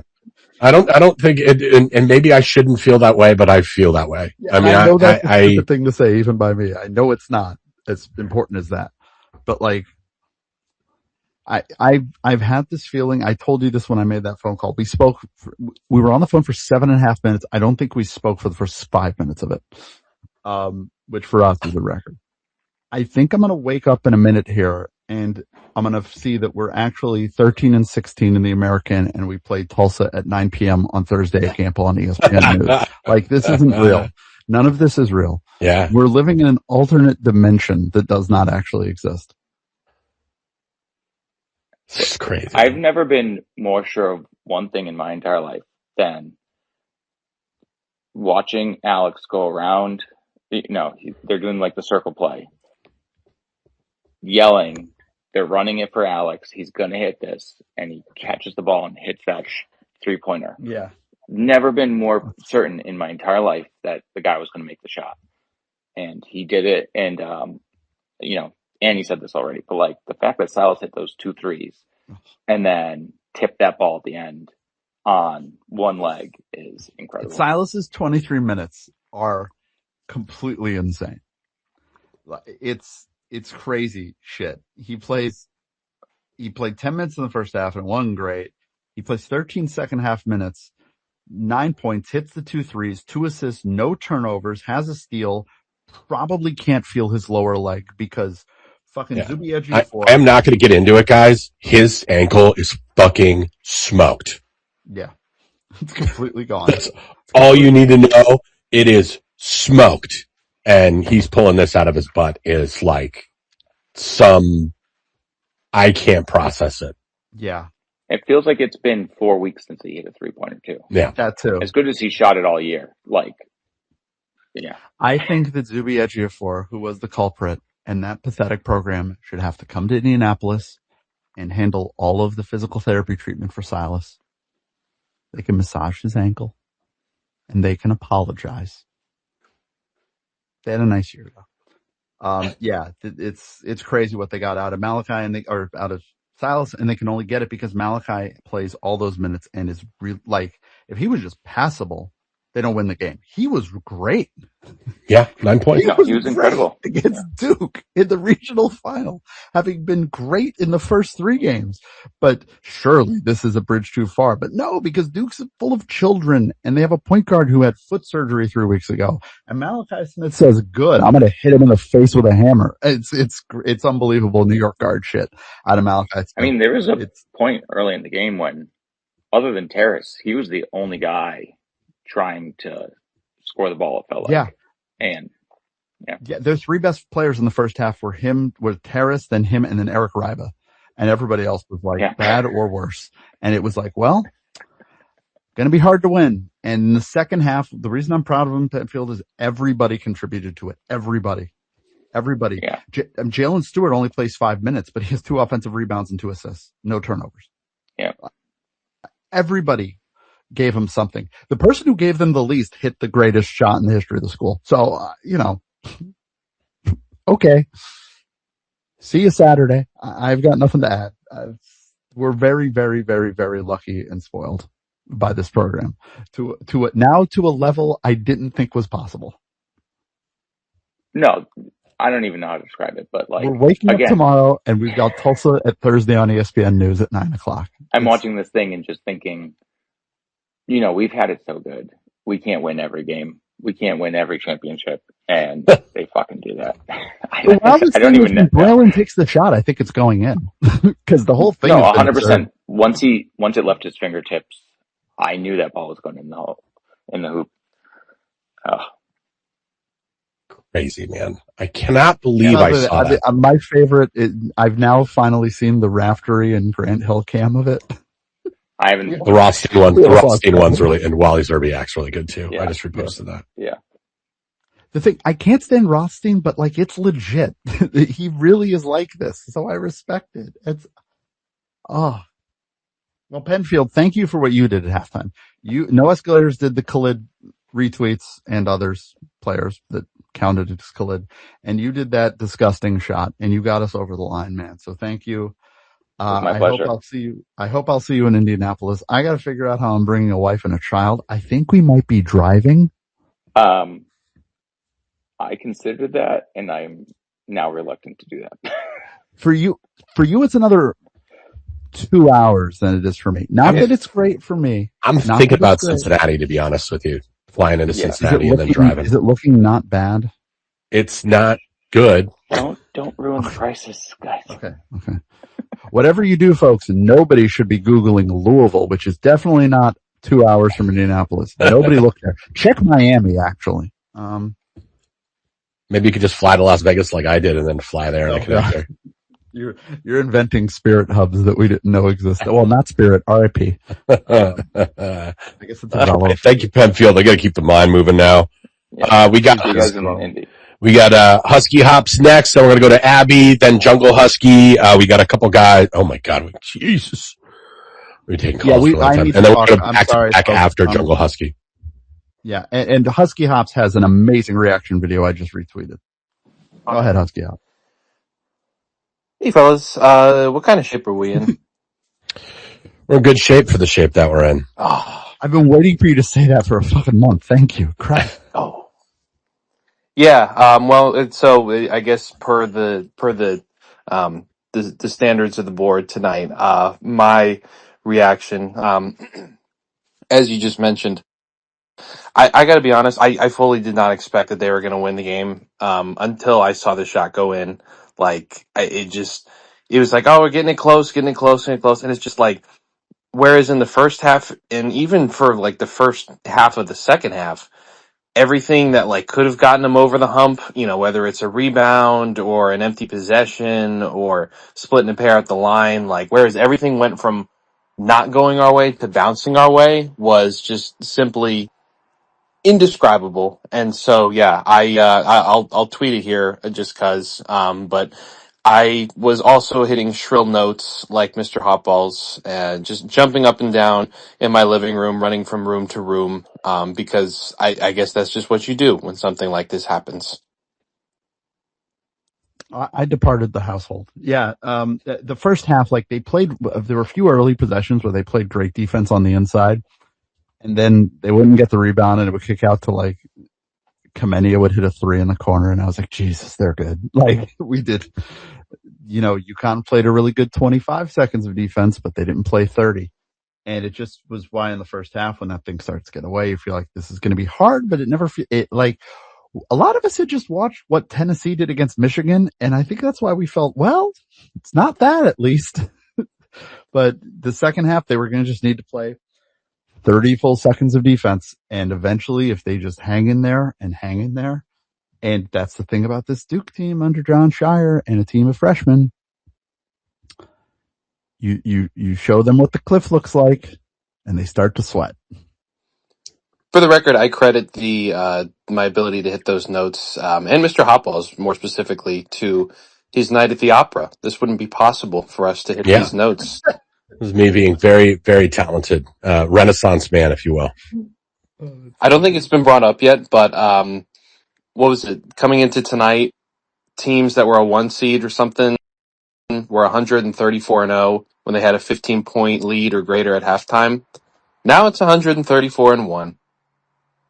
So we have that. It's I'd hate us if I was another program's fans. I'd fucking hate us too. It's crazy. It's I'm telling you, this is the you will never get into the big conference that has the big money and feel confident in all your financial future. But what I will give you in exchange will be riches, the likes of which you will never conceive. I'm good with this. I think we should keep doing this. I don't want to go anywhere else. All the win probability charts look the same. Like it's the same thing. It's the same thing with Duke, that it's been just whoop, this down, falling knife, rocket ship. Woo! Yeah, you got some good height on those jumps, by the way, in the living room. I can't believe you had a moment that was greater in this tournament than Flint than what happened to High Point. Sorry, buddy. I'll take it. I've a million times over. Between the alma mater getting the first win and my childhood team pulling this off, I think I'm going to need some heart medication. So if we could get a sponsorship rolling or something, that would be greatly appreciated. Thanks, guys. Did we get Lily as a sponsor for this? Thank you, Husky Hops. Yeah, tremendous. We better go through the line, Hop. Well, I have one final thing, and then I promise I'll get out of the way. Not to bring the skeletons out of the closet, but this was the same team that lost to Marquette. Okay, I'm going to go now. Yeah, there we go. That's a good way. That's a quality turd to just take on the floor. I'm thinking of the Vern's call at the end of the Michigan State game in 2014, because he and Raph had done the game. He mentions, he goes, 3 weeks ago, we saw this team lose to Louisville 81-48. And I was thinking, I was like, remember the Big East title game 2 weeks ago? I know. If I wasn't St. John's fan, I'd fucking despise us. Despise us. Just be looking out the window at the rain on the sill. Just how? The difference. Hey, Mike, do you think Dylan Darling hit that shot tonight if he is wide open at the arc? I'll hang up and listen. The reason why Dan Hurley is a better coach than Rick Pitino is that Dan Hurley, when his good players play well, he plays them in the game. And Rick Pitino, and we have a 2-year sample size, does not do it. That's crazy. Enjoy Saratoga, fuckhead. Rick's a great coach. He did a good job this year. I'm sorry, I just had to get one shot. You got to. You always hit. You hit people when they're down. You always kick people when they're down. They're easy to reach. They were coming at us. They were coming. I mean, go look at No Escalators mentions. You want to talk about somebody who thinks they can fly to the sun on wings of wax. Abby, where are your emotions at? Oh my God. Am I here? It kept kicking me out. Yeah, you're here, Abby. You're one of the people I was most concerned about. I'm alive. Like, we're sure that really just happened on Earth, not somewhere else, because holy shit, not even just happened. It's been hours. In the last 6 days, I have experienced literally the worst physical and emotional moments of my life, and the best. I still can't believe it. But you asked at the beginning for how reactions, what happened. So we're watching at a bar in Austin, and there's like 2 rows of couches, and I'm on the back one. And so the shot goes up, and I'm on the floor, basically on my knees by the last 10 seconds. And the shot goes in, and I collapse. Like, I'm like holding on to the back of the couch in front of me, and I'm on the ground, and I'm thinking, oh my God, I can't do another 5 minutes of this, because I lost track of the score and I thought he tied it. Oh no. And my friend is behind hugging me, and I'm like, oh my God, I'm going back to the emergency room. That's the only possible ending. And then I pull myself up just a little, and I see the score, and immediately I fall back down, because oh my God, it's not 69, it was 70, and they won the game. I will Tribute say, to accounting, Abby. Thank you very much. yeah, I have a finance degree. Jesus Christ. The legends of UConn versus Duke that I heard my whole childhood, like it was a superhero comic book. They lift up. It lift up, man. I cannot believe it. I have tried everything. I ran around the complex where I live. I'm not supposed to be running. I have an injury. I can't calm down. Yeah, no, nor should you. That's And the other thought I'll leave you with, and then I'll hop out. The season of the witch lives, baby. It does. It does. TikTok.com told me to make a prayer on a bay leaf, and I did. And it's buried in my backyard. And I don't care how fucking crazy that sounds, because they're going to the Final Four. Everything that happened led us to this point. So all of it worked. All of it worked. It all worked.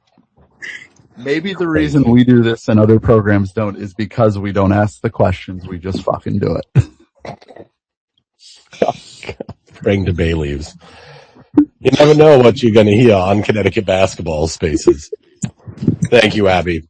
All right, we're gonna I can't believe she just was praying to a bay leaf and buried it in her backyard. We're going to go to Jungle Husky next, and then we're going to go back-to-back after that. Jungle Husky, what you got for us? Hey, guys, can you hear me okay? I gotcha. Mm-hmm. All right. Yeah, so in my career as a UConn fan, I've cheered so loud I lost my voice. I've cheered so loud I gave myself a headache, like a splitting headache. And I yelled so loud that it sort of cuts off my hearing, and I don't hear the crowd anymore, and then I stop yelling and I hear it again. But this was like an out-of-body experience. I had so much adrenaline. My hands were shaking after Braylon's shot went in. I was dizzy. I've never experienced that before. It was preposterous. And like everybody else, I'm trying to process it and I can't process it. The arena was, it was just waiting, like the UConn, fans were just kind of building and building through the second half, to a crescendo.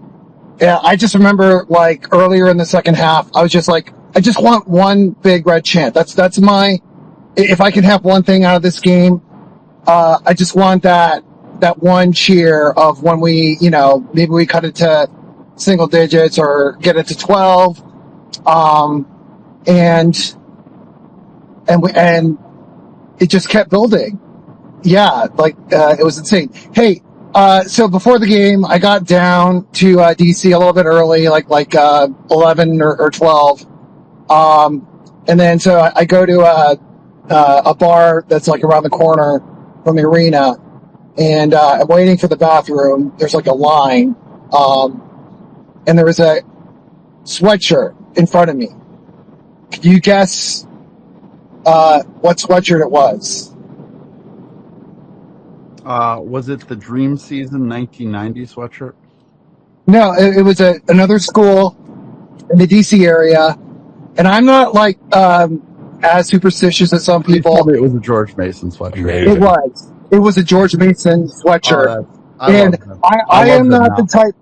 yeah, I am not the type to like see omens and things like that, but like the guy like kind of turned sideways. I could see it was what it said, and I was like, oh fuck, oh god, like I don't know, somehow like between that and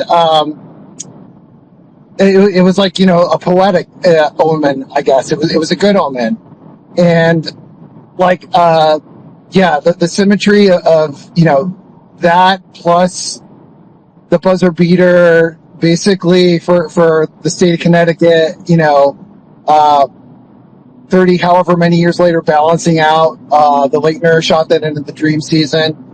And I think back to I was in middle school for St. George and also playing Duke, and I remember my you know, emotional state from that day, and this was like a perfect inversion of that. And even after, you know, multiple championships, it's still like a singular moment. And yeah, I still can't believe it.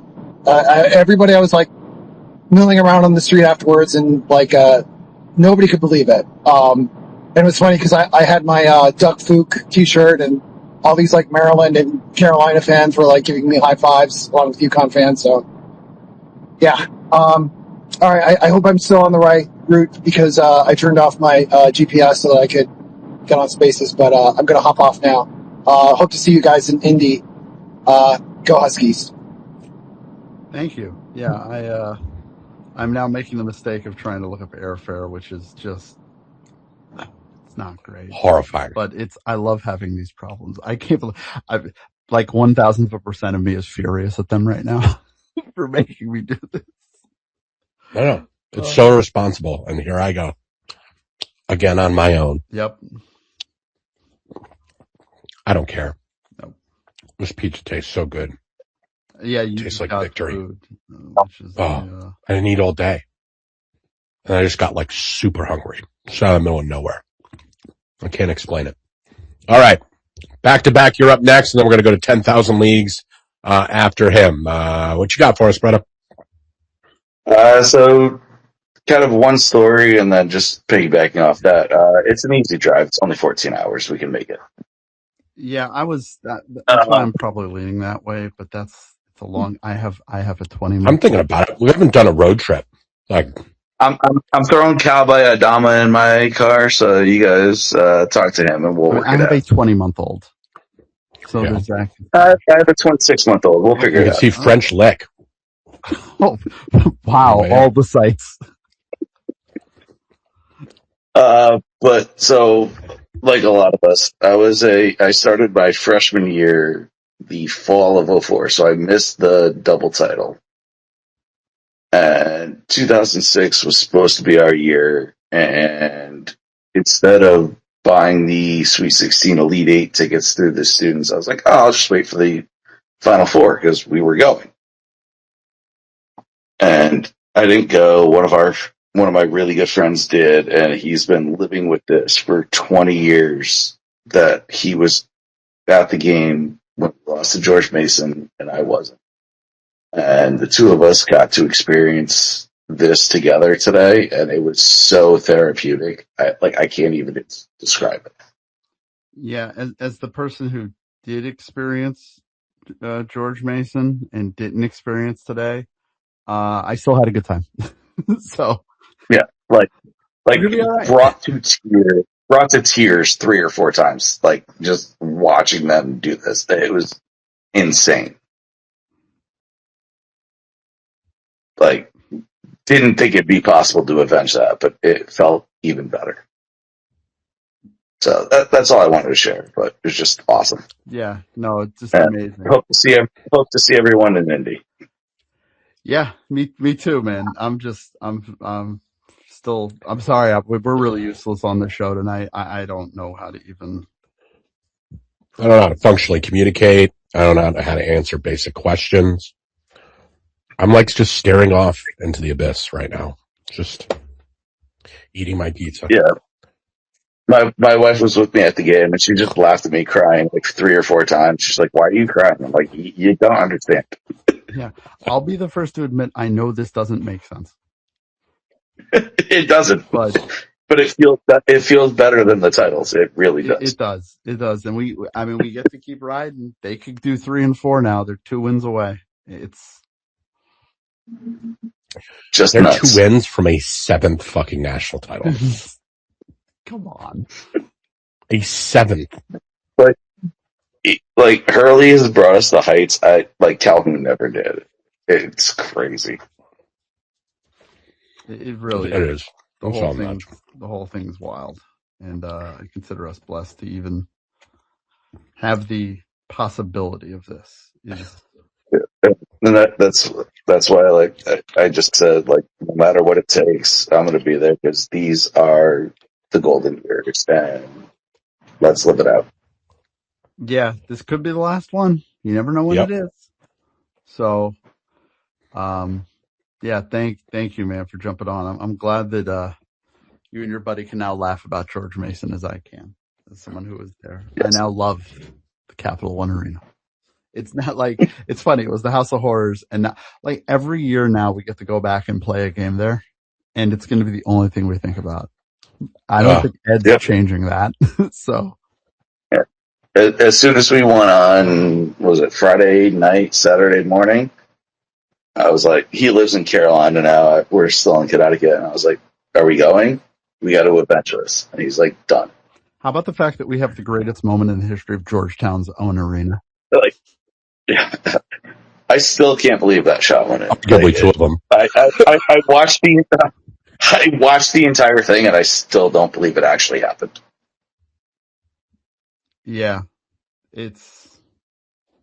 yeah.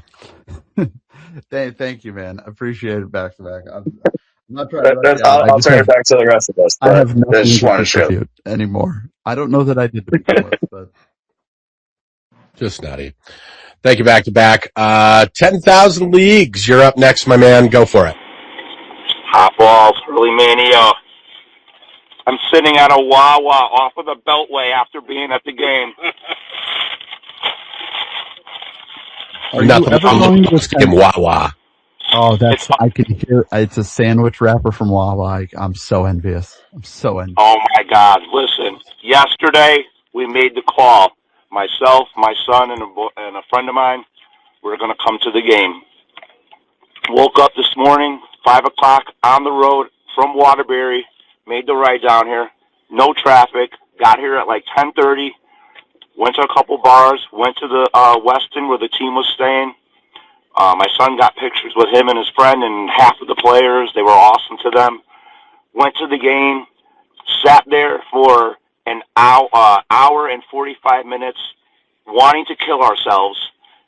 And then the best shot that I've seen in person live from this team happened. And we are still riding high. And this 5-hour ride home is going to be lovely. Yeah. I don't have much to contribute to the game except in the second half when about 8 minutes left, we just kept saying, all we need is one stop and one basket. Just one possession at a time. One stop, one basket.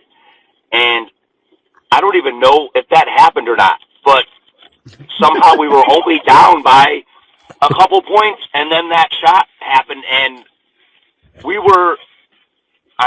I fell off of my level onto the level below because I was jumping around so much. A lady behind me, without a minute left, holding a baby, was telling me to sit down with 1 minute to go. We're jumping around. I'm falling off the section into the section below. It was wild, man.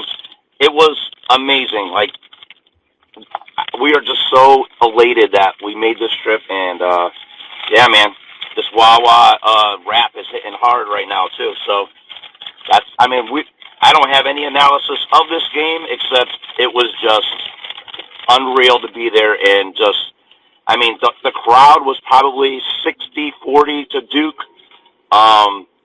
They were doing their little Duke chants, and we were just, it was amazing, man. I don't know what else to say. Do you have anything to say, fellas?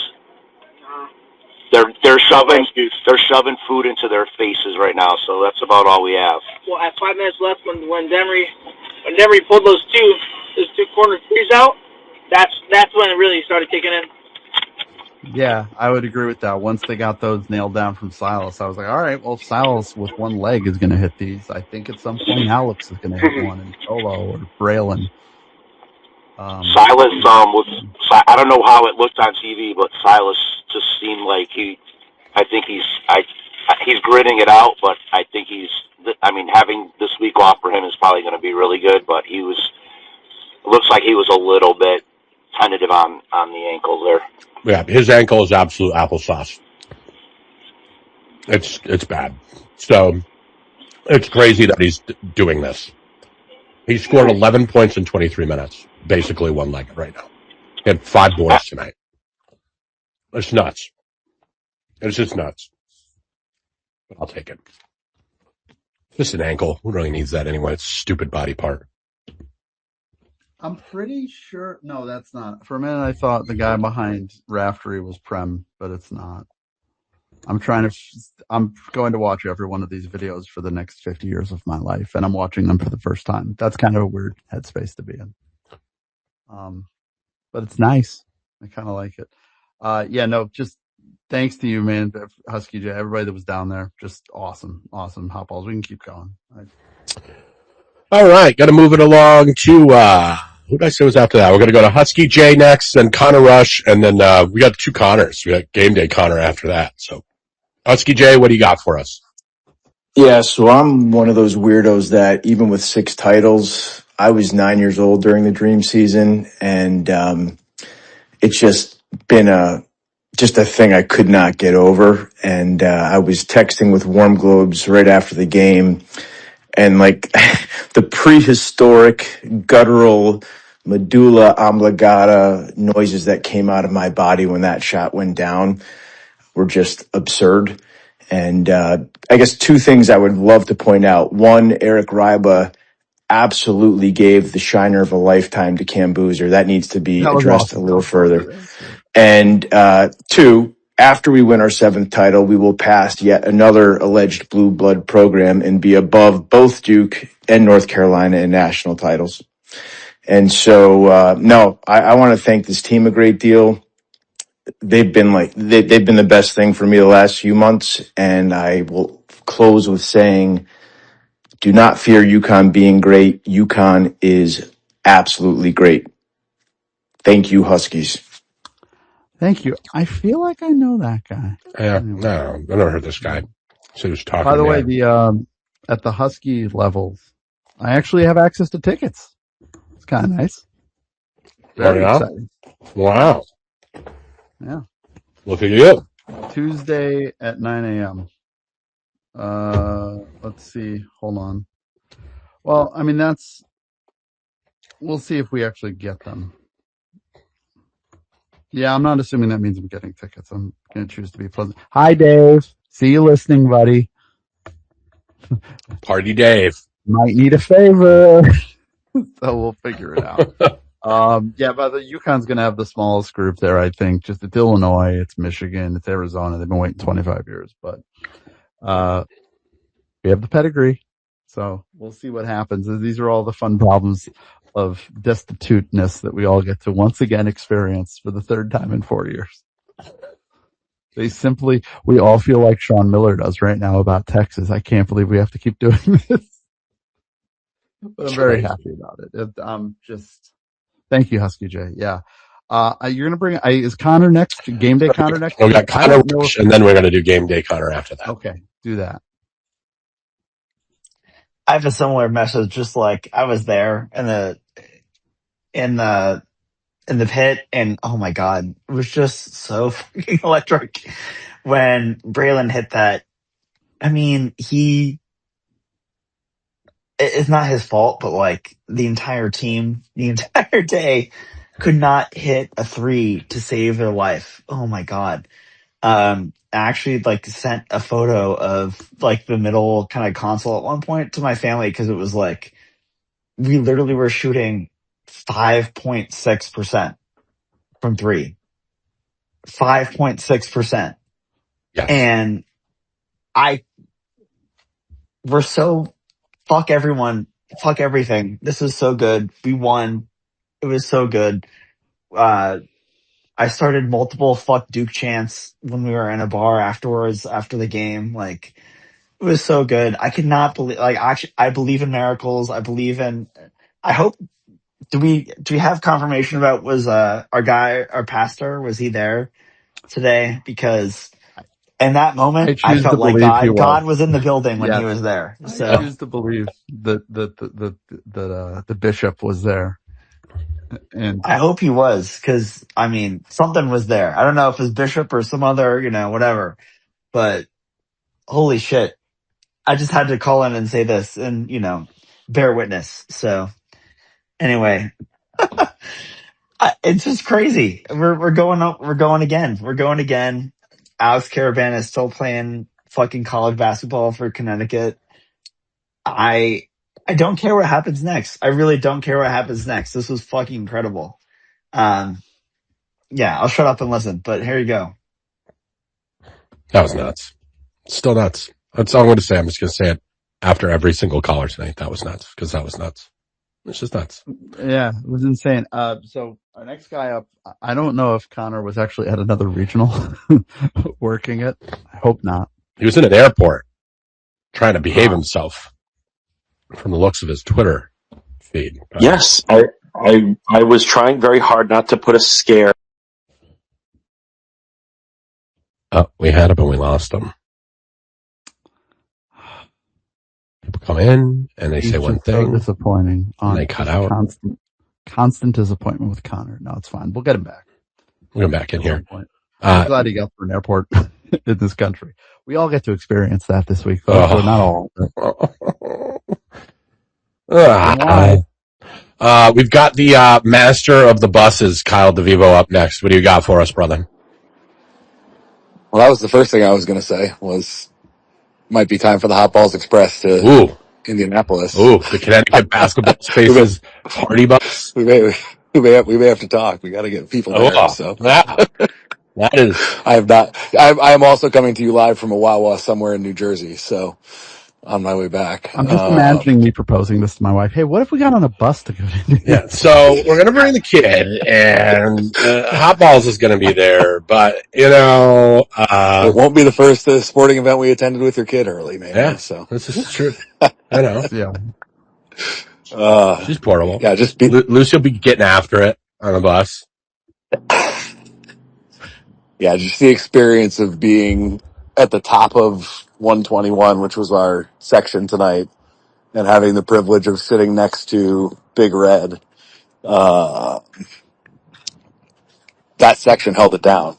There was one Duke fan sitting right behind us at the very top of the section, and he turned to me at the beginning of the game and he goes, "Hey, how long are you guys going to stand for?"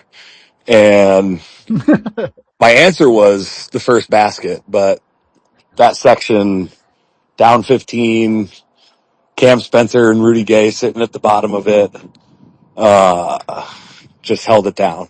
And watching that team and their composure in that play, it hadn't even occurred to me when the ball came in bounds, thinking probably what everyone was, foul and play it out or try to get a steal. And I saw after the game that Braylon said to Joe Arruda that when the shot went in, he didn't know that they had the lead and that he thought they were tied. And so did I.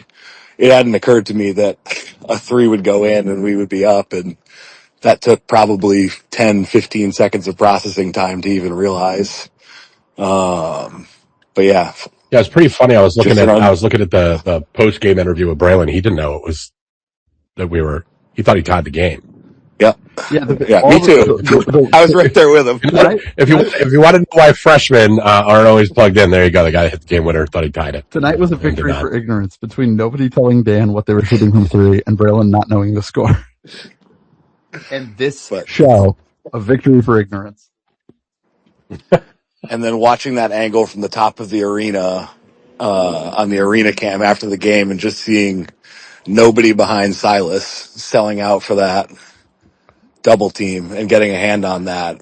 Even after knowing the result, my heart was just in my shoes watching that, and just seeing two Duke guys back there, and just the fortitude and the composure that those guys had to play that out. I have no idea how there was 0.4 seconds left. By the way, that felt like a 30-second play. It's all unnecessary.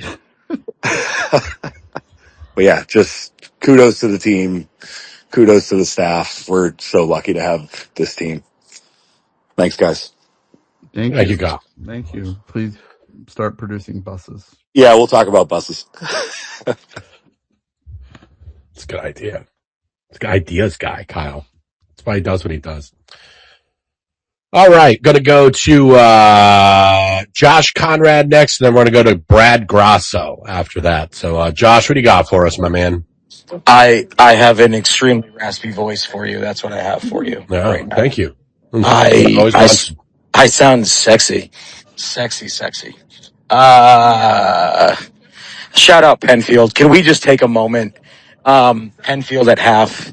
I don't even know, buddy, what you poured into that cup. It didn't look edible or drinkable, and you still drank. It might have been like 10W30. I don't know what that was, bud, but shout out Penfield. Nobody on the face of the earth turns a game like Brian Penfield. Shout out Penfield.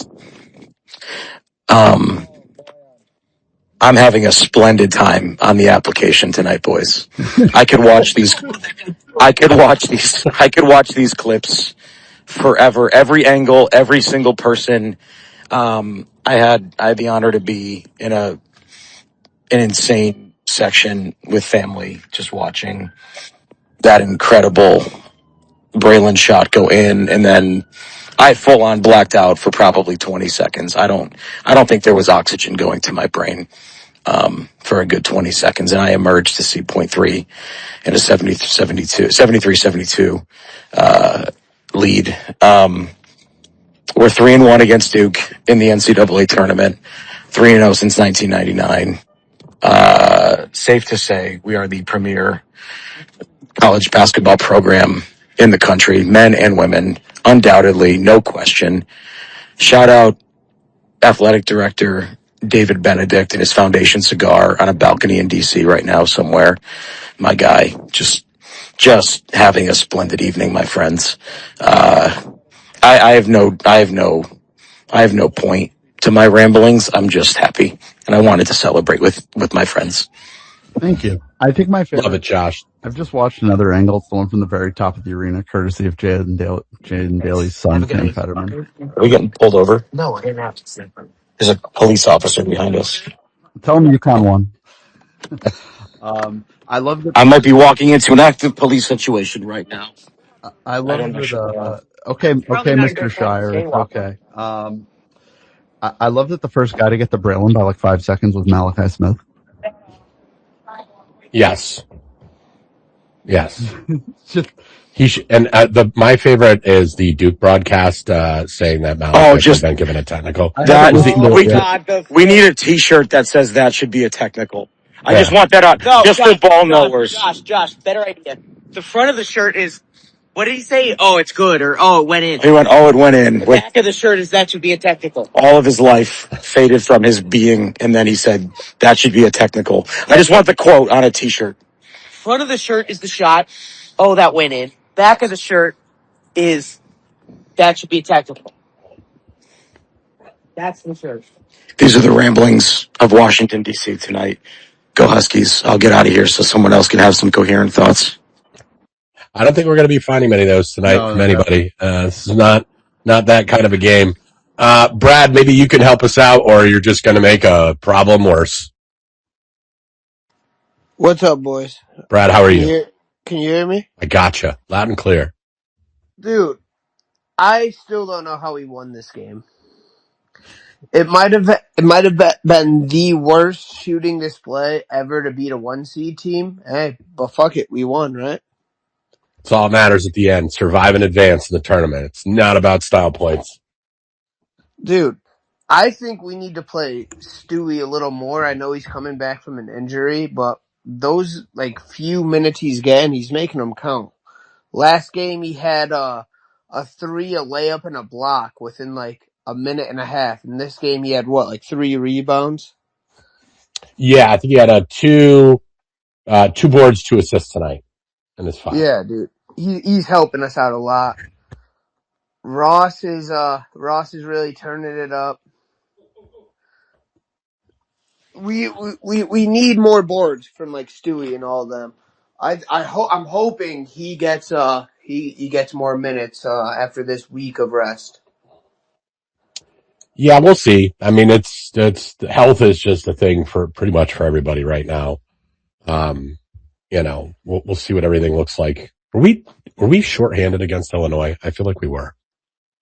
We didn't. I want to say we didn't have Reed or we had Mullins, but it was like his first game off the injury, and he only played like a very little. He played 10 minutes. Yeah, and Terrace played 15. Oh, we had Reed too. Yeah, Reed played in it, but I'm tempted to think that it was them. They were both hurt going into that game. I'm pretty sure. Yeah. So. Yeah, I mean, we'll get into Illinois obviously later this week, but that's of the matchups we've had so far, the one I probably feel the best about, just in terms of a matchup for us. I think we definitely match up better with them than we did with Duke. Between us and the 3 teams that are left in it, I'd take Illinois all day. Oh yeah, I mean Arizona, Michigan's going to be a nuclear. I hope they play 17 million overtimes. Yes. On Saturday. 17 million overtimes. So they never stop playing. They play through Sunday and Monday, and we have to move the title game back 3 days. That's what I'm hoping for. Yes. Those will be basketball games. But we'll worry about that when we get there. I'd rather play Arizona than Michigan 100%. But like you said, we got to win this next game. Yeah, I would agree with you on that, but they got one more they got to get first, and then we see if we can roll 7 one more time. That's it, dude. Yeah. But what were we, 4 for 24 from 3 tonight or something like that? 5 for 23. 5 for 23. Gotta be the worst shooting display to ever beat a 1 seed. I'm pretty sure the four of the 5 that we hit were in like the last 6 or 7 minutes. They hit 4 in the second half. Well, I know at least 3 of them were pretty late. So, and I agree. Like I heard you guys say that an ankle is nothing, and you know what? I agree. You got 2 for a reason. Yeah, it's a stupid body part. Oh, stupid! Hey, you got Very 2 dumb. For a reason, right? Yeah. The thing about Silas is he might lack an ankle, but he has balls the size of the Grand Canyon, so I'm fine with it. Yep. Not the size of church bells, no, though. Not the size of church bells. The size of a player who's going to the Final Four. One player had a 3 to try and keep his team's season alive. Oh, yeah. I agree. Who doesn't make a tough shot against Duke? I was right. I was right. Yeah, I was right. He's got one ankle, but dude's got elephantitis. I'm sorry. Yeah. Not for that statement. I'm still processing this. Yeah, that's all I got. Elephantitis is a great way to go out. Thank you very much, Brad. I appreciate it. Brad. Hey, anytime, boys. All right, have a good one, though. You too. All right. JG, you're up next. I'm going to go to Sal after him. JG, what do you got for us, man? Yeah, I don't want to talk about the shot. I've watched it 500 times, and I just never, ever seen anything like that ever. Like, that was the craziest shit ever, and I just can't even fathom the shit. I want to talk about Reed. I know Hot Boss touched on it a little bit earlier. Has he played himself into like early second round, maybe late first round is kind of pushing it? He's playing out of his fucking mind. Like the pass he had to Silas in the corner, just what he's doing down low. He looks like fucking Elijah Wan. It's great to see, and I just wanted to get you guys' thoughts on his stock. Like, he's definitely better than late second round for sure. Yeah, I mean, it's hard to believe, like, the degree to which he has changed his entire trajectory. I don't know. It's hard because as great as these games are, they tend to overlook. This is why we were talking about Braylon Mullins. Like, the NBA doesn't really care that he's struggling in college. They see an 18-year-old sharpshooter who will get to spend full time with an NBA team. They don't care that he's struggling against like Furman. But yeah, I think he's played his way into again. It's hard too because this is such a loaded draft. It's going to be hard. Like, there are limitations on Terrace at the next level, but I mean, he'll get a shot. I think the way he's playing right now is he's showing a ceiling that nobody really, including us, obviously thought he had. And I think that might positively change the calculus for him. A lot of the things that were against him 2 weeks ago are still there, but you know, the drive, the motor, the ability to just physically go out there against possibly the number one pick and play like that, does him a lot of good. I think he's probably still mid-second round, but I mean, you can't do it any better than he's doing for these 4 games. Yeah, I mean, it's all time. I think we'll see how this thing finishes out, but I mean, this has been an all-time tournament performance from a big. I mean, this has been wild what he's done the last 4 games. So, you know, we'll see. I mean, there's always guys that get that March bump, right? They have a great tournament. That's how they get on a radar, or they up their stock. Terrace is kind of a tough guy as a draft prospect because doesn't really have a perimeter game of any kind. Not to say, I guess, that you couldn't see that developing at some point. But it'll be an interesting guy to see how scouts evaluate him at the NBA level. But I think he's played himself like firmly. I think you could have looked at Terrace and said, you know, he's like late second round, maybe fringe free agent sign, right? I think he's played himself firmly into the draft now. That's where I would feel comfortable. But we'll see. Yeah. Thanks, guys. Thank you, man. Thanks. That's actually a really good. I appreciate you bringing us different content too. That was nice. It's nice to break up the that was awesome. This, you know, that's good. All right, Sal, what do you got for us, my man?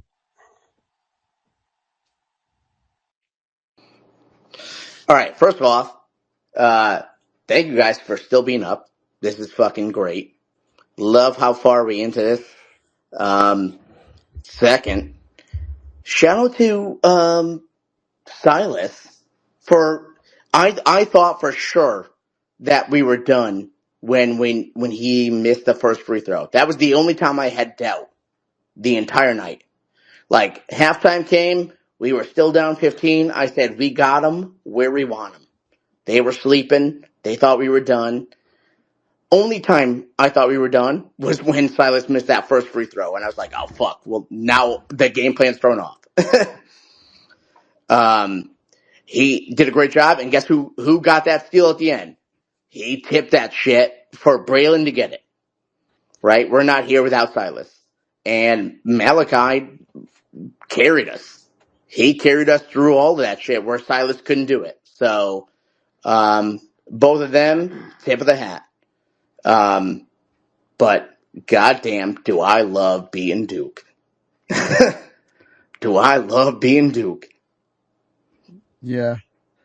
Yeah, it's the one that they haven't beaten them since the 2004 game. And they can't play them, it seems like, although you're going to hear some news on that. That's why I haven't killed them on scheduling. It's coming, folks. I know. I'm waiting on it too. And hope you got frequent flyer miles. It will not be a local game. It is what it is. Oh, really? Yeah. Really? I thought it'd be more at MSG. No, it is not. Than anything. Not a home. It is not.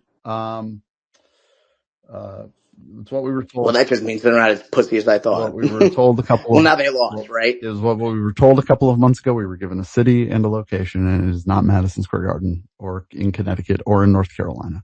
It is in the Pacific time zone. I will leave you with that. So that'll be a long one, but it'll be really funny to go into that game knowing that we have this, we got this, and we'll see who's coaching Duke. But yeah, to beat Duke. Let's throw Duke's opening in with Carolina and Kansas. Could you imagine if Carolina, Kansas, and Duke are all open in the same cycle? That would be just bonkers. God bless him, because I talk to them. It'd be really funny if John Shire gets to keep stringing along more ACC programs.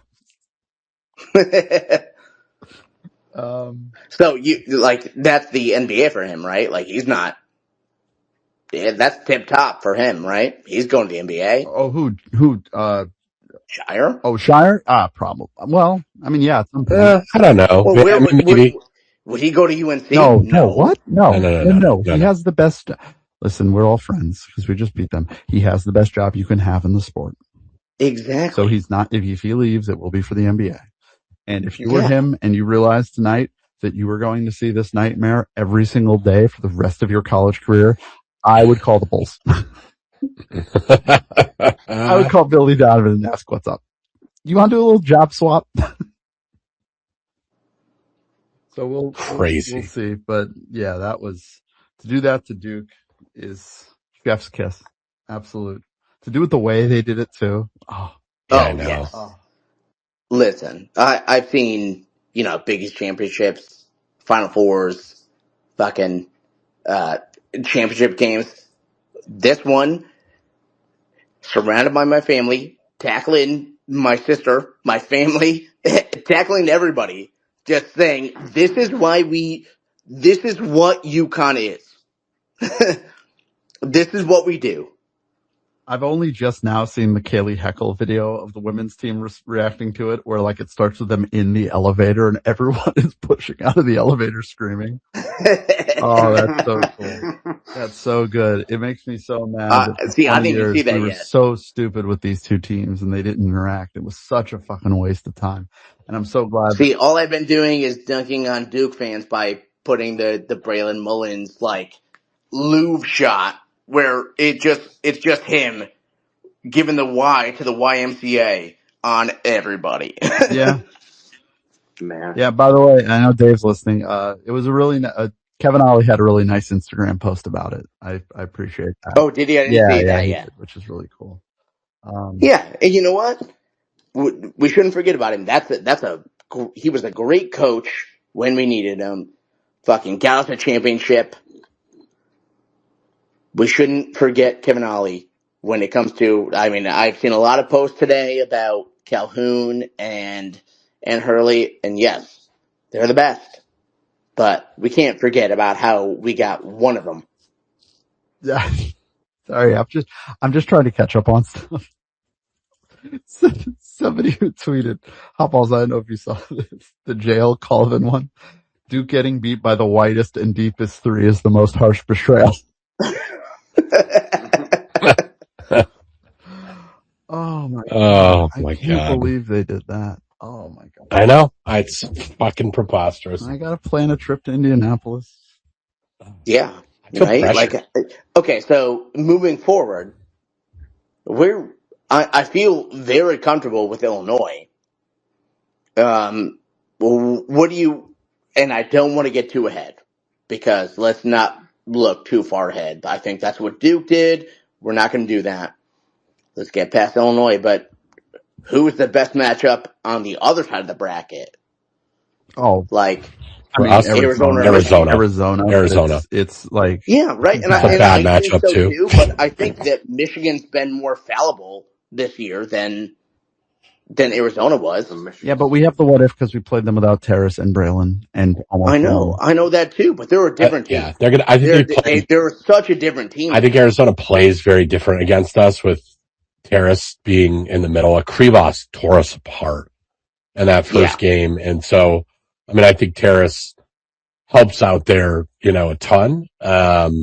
Michigan is a load, man. They're just so physical everywhere, and they're a more varied offensive team. I mean, excuse me. Arizona can hit threes.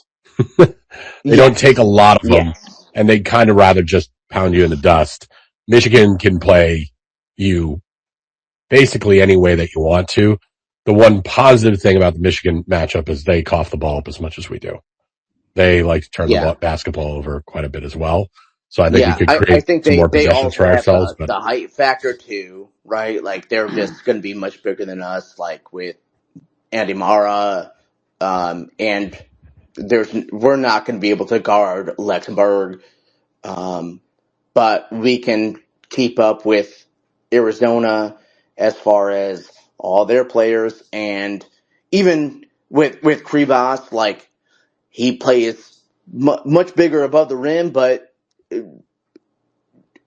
Air Ryba played great with him. Yes. Like he kept step for step with him when he was in, and I actually think he's going to take it real personal because he missed that that layup to tie it on the N1, right? I think that he's going to actually take it personal, and we get an extra layer off the bench because it'll be personal. Yeah. By the way, We'll see. in the first game, Keaton Wagler only took 3 shots. Yeah, that true. will not be occurring on Saturday. That's my only worry about Illinois is that we didn't see the Keaton Wagler that there is now. You're right. Yeah, they're excellent. They're really, really good. It was the best win UConn had all year until tonight, and Mirovic is playing way better than he was than when we saw. And they're going to have 25,000. Well, no, they have like 15,000 people in the building, and if you get this weird ass, Arizona, weird ass Michigan, Illinois, let's root for the Big Ten bullshit. We need to form a pack with our friends from Arizona. Mm-hmm. We need to form a new pack. Mm-hmm. So yeah, I know Dave. There's nothing he loves more than Arizona. So I really want to be anti-Arizona on this, but I'm also anti-Big Ten. I don't want to see the Big Ten win. If we can't win, I don't want to see the Big Ten win.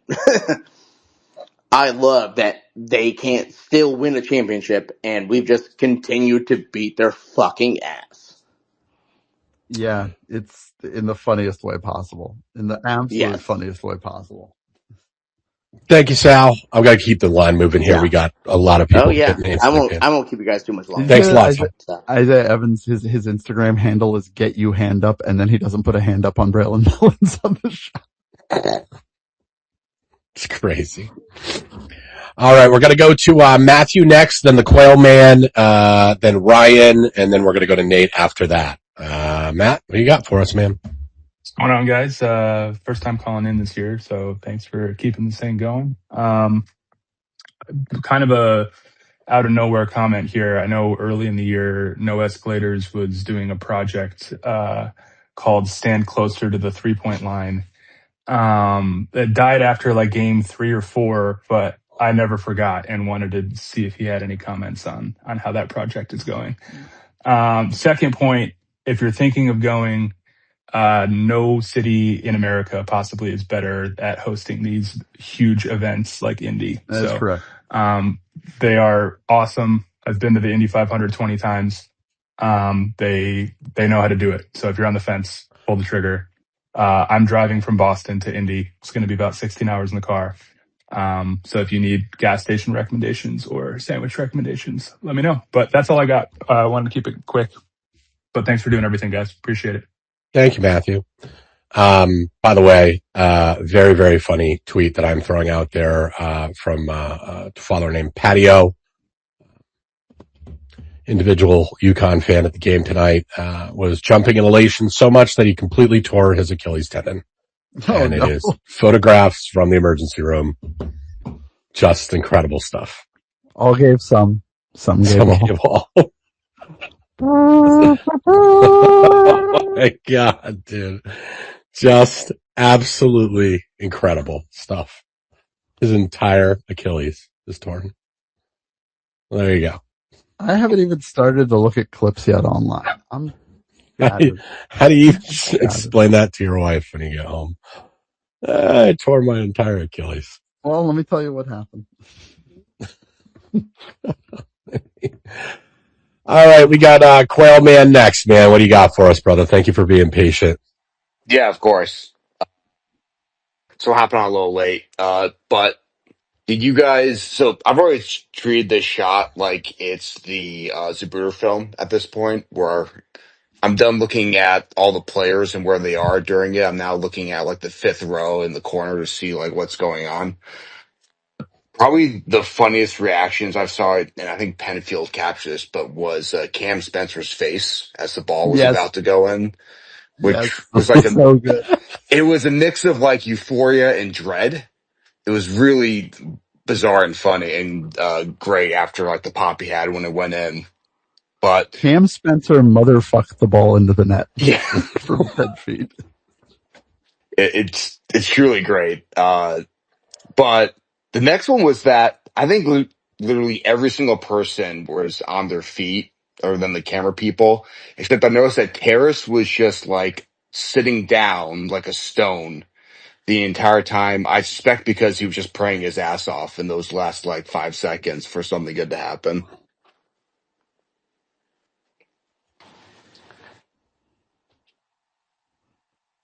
Oh, sorry about that. I was on mute. No, it's all good. Yeah, no, my Sorry, dog's I have being nothing petulant. to add. I apologize. It's a You're great fine. point. I have nothing I can say. My dog's being petulant. I may have to go take him out of here in a second. But All yeah, right, whole thing great crazy. win, Just fellas. don't tear your Achilles tendon. Please don't tear your Achilles. I'm still blown away by that. It's amazing. Amazing stuff. It's an all-time amazing. story. It sucks, but it's amazing. Thank you, Quail Man. All right, we're going to go to Ryan next, and we're going to go to Nate, and we're going to go to White Boy Mullins, and then we got somebody in after him. But what you got for us, brother? What's up, guys? Good night. Yeah, didn't suck. Didn't suck. It was an enjoyable day. Just a few quick points, and I'll get out of your hair. You guys brought it up last spaces, but like it really was true that like, I mean, tail of the tape was like Duke had the talent, had the size, had the athleticism, and you saw it for 32 minutes of the game. But like the two things they didn't have, and the two things that ended up making the difference was they didn't have the experience and they just didn't have the coach. And it got us over the finish line in such an incredible way. Yeah, I mean, it was today. I thought was a very, very stark reminder of the difference between these two programs the last 5 years.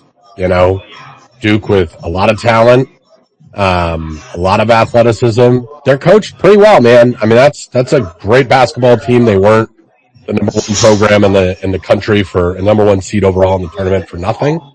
But man, oh man, you know, we just see it time after time after time in this tournament that having guys that have been there and have that experience, the experience of playing in close games, it just pays dividends year after year after year after year. No matter how dominant some of these one and done teams can look at times, you know, it just keeps paying dividends. So, unreal program win today. There were times when I was watching the game where it was like I was flashing back to the Florida game last year when none of the threes were falling. And I'm like, man, I feel like we can play with this team if just some of these threes would fall. I feel like we could get them. And I'm just so happy that the story went the other way this time.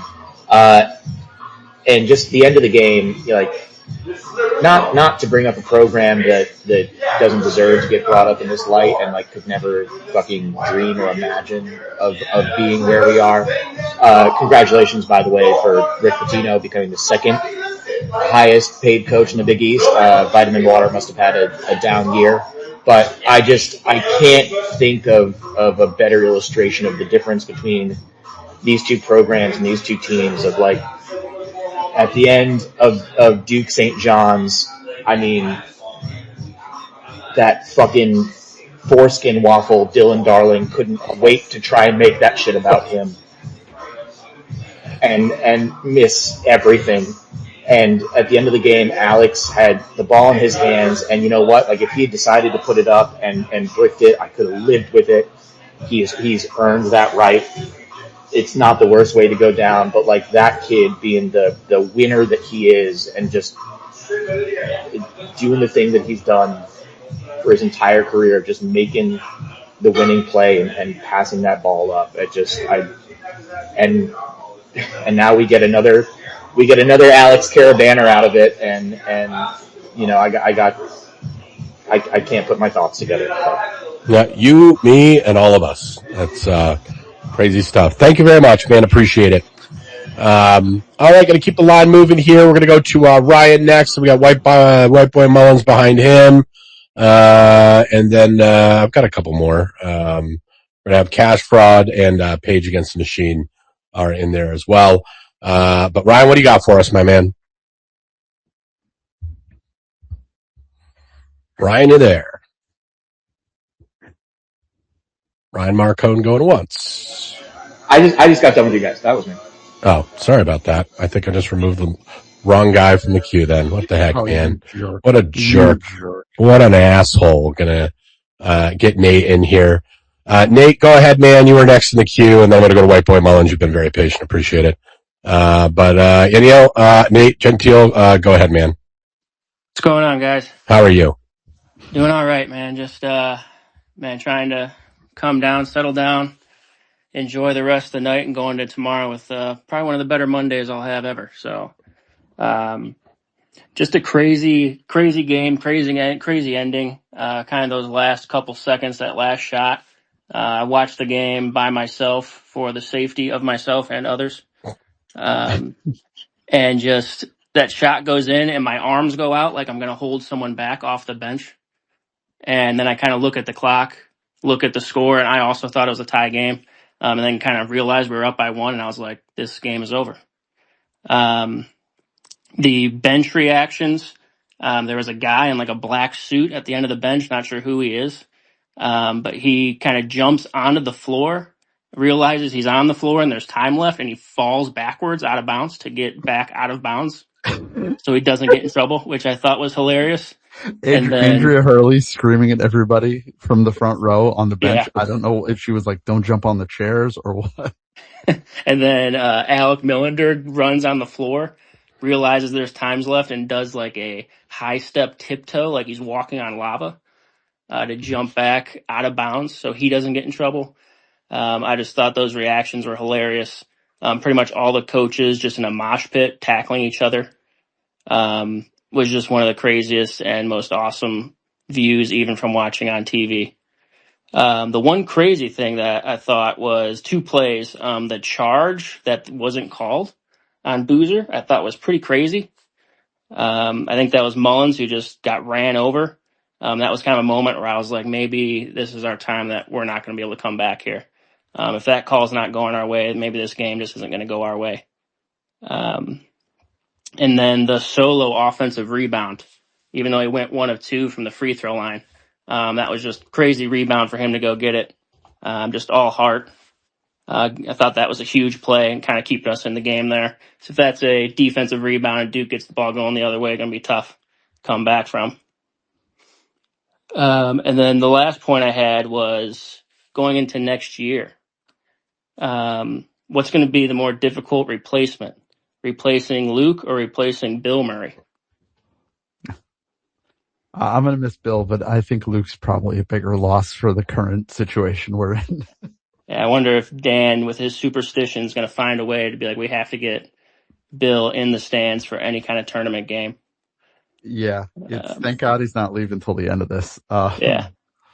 Yeah, I'm happy for him. I know he's taking just a terrible job, but he's earned the shot. So, right. Props to Luke. He did an amazing job today with that scout. What they did in the second half was just like legitimate coaching brilliance. The 3 of the whole unit, Luke, Kamani, Dan, Tom Moore as GM, and you saw Duke on the other side with $1 billion roster, just badly coached at the end. As good as they play, they were great. They were well coached in the first half.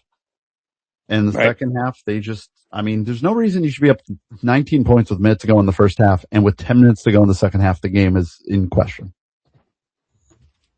Right. Yeah, that was, the coaching staff might be even more impressive than all the great players we've had over the last 4 or 5 years and all the success we've had. Like the powerhouse of coaching staff that Danny built is kind of crazy to look at also, and not just all the NBA players that we're producing.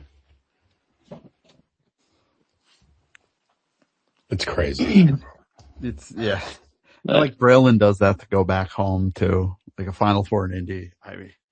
Yeah, it's a sweet story too. But that's why he came to UConn, right? Yeah, I like his dad.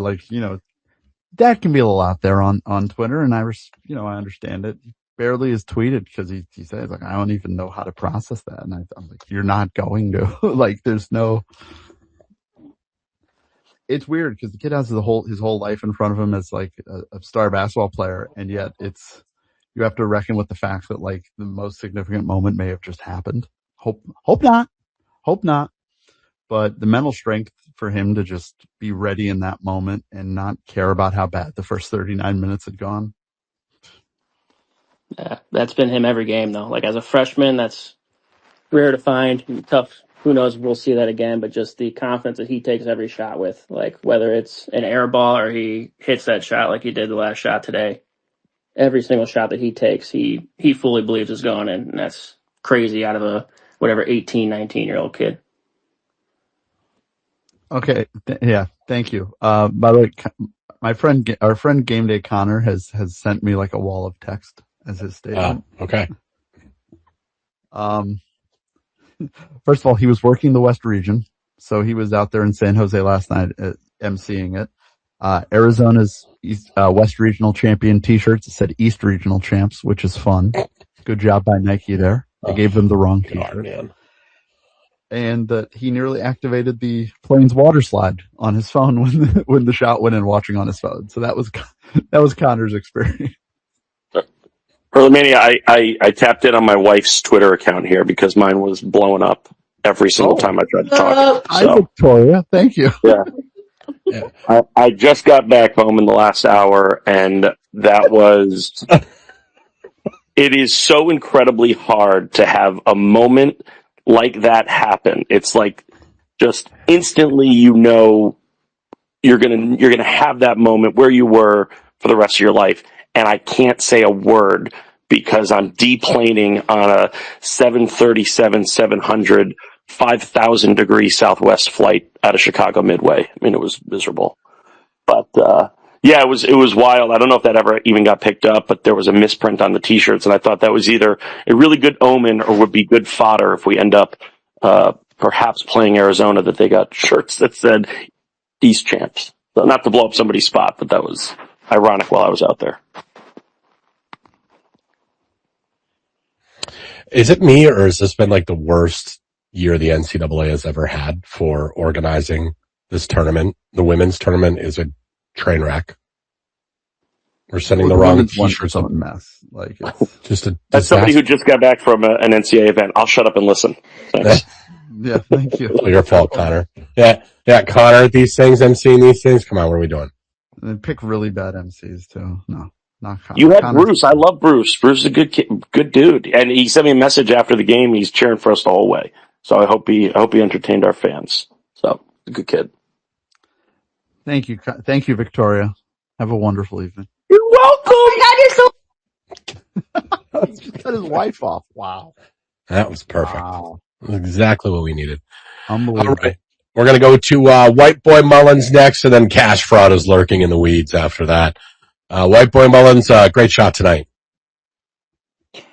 Thanks, man. Appreciate it. What's up, fellas? White Boy Mullins here. Nothing groundbreaking, right? But I got a few post-game thoughts. So we all knew the UConn faithful, right? We're going to come back. Didn't know it was going to happen like that. I would say that says a lot about John Shire and his inability to coach his team. You know, he didn't instill his toughness like Dan Hurley did. The whole time, you know, he had it handed to him, and Dan Hurley, that's what he lives for. He's resilient, and that's why they're able to come back in the second half. I would also say the refs evened out in the second half for sure. First half was awful, right? And that charge call too. But in the second half, I would say it was more even. I would say, you know, that was a lot of positivity there. I would say I would like to see Braylon come back next year. I do not think he's an NBA player, even though, you know, greatest shot of all time, UConn. I would say he should come back next year. Also, we should absolutely destroy Illinois. I do not know why we're a 2-point underdog, but I would hammer that if you guys are bettors. And, yeah, that's all I got to say. It's good stuff. Thank you. We got next. Cash Fraud, you're up next, man. What do you got for us? All right. Hurley Mania said way back at the beginning that he wanted to hear everybody's reactions going through that last sequence. So I was kind of devastated when Salas missed the front end of that, because I thought we needed both. Like, it would just put us in such a better position. And then I did too. I was pretty. I made a noise I'm not proud of on the first miss. And then I thought that, like, they weren't. At first, I thought like we were going to try to intentionally foul like right away. And then I was like, why aren't they giving us the call? And then I just saw him turn it over. And then I saw Alex catch the ball, like step into it, but then like Cam Boozer come up on him. And I was like, oh no, like. And then he passed it back to Mullins, and as soon as it left Mullins' hands, I jumped in the air. I didn't tear my ACL, but I jumped in the air. I don't think I've ever experienced anything like that ever watching sports. I still don't know how to describe it, and I've been digesting it for the last couple of hours. Yeah, it's a top 3 sports moment, I think, for me. I don't know if I'll ever experience anything like that in sports again in my life. Like, it's got to be there for me. 99 was really special. The Red Sox World Series in 04 was really special. It's just the totality of like everything leading up. Like, UConn couldn't buy a shot, the comeback, like, and then the improbability of the situation itself, and then the difficulty of the shot itself, just all culminating into beautiful. And the whole thing was it was total poetry. But like I said this earlier, like to me, this was one of those games that was just, there was a lot more on the line than just going to a Final Four. I felt like so not only for them to get this win over Duke, like I feel like that just, I mean, right now, like just period, we've passed them now, right? But to do it in this way, and in a way that's like this memorable, man, it's something else. I mean, we're going to see this shot for the rest of our lives. It's going to be at every March Madness reel. When they talk about 3 or 4 biggest shots ever in the tournament, this is going to be in it. It's just impossible to top something like today. Just such an incredibly special, unique moment in a program's history that's just had so many of them. Just incredible. They showed that stat with like a minute to go, that the one seeds with a 15-point lead or more at halftime were like 135-0. But there's an even better stat. Duke all time with an 18-point lead was 298-0 straight up.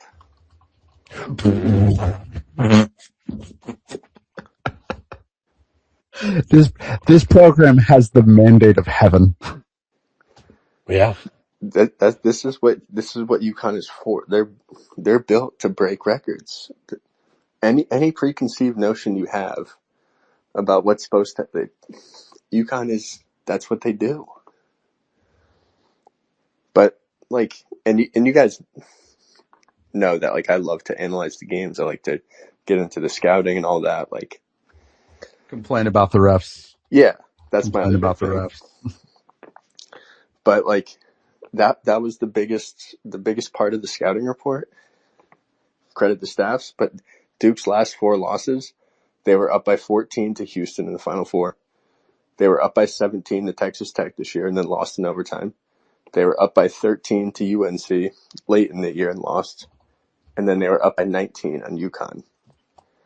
Because you can't just beat Duke. You have to rip their heart out and you have to stomp on it.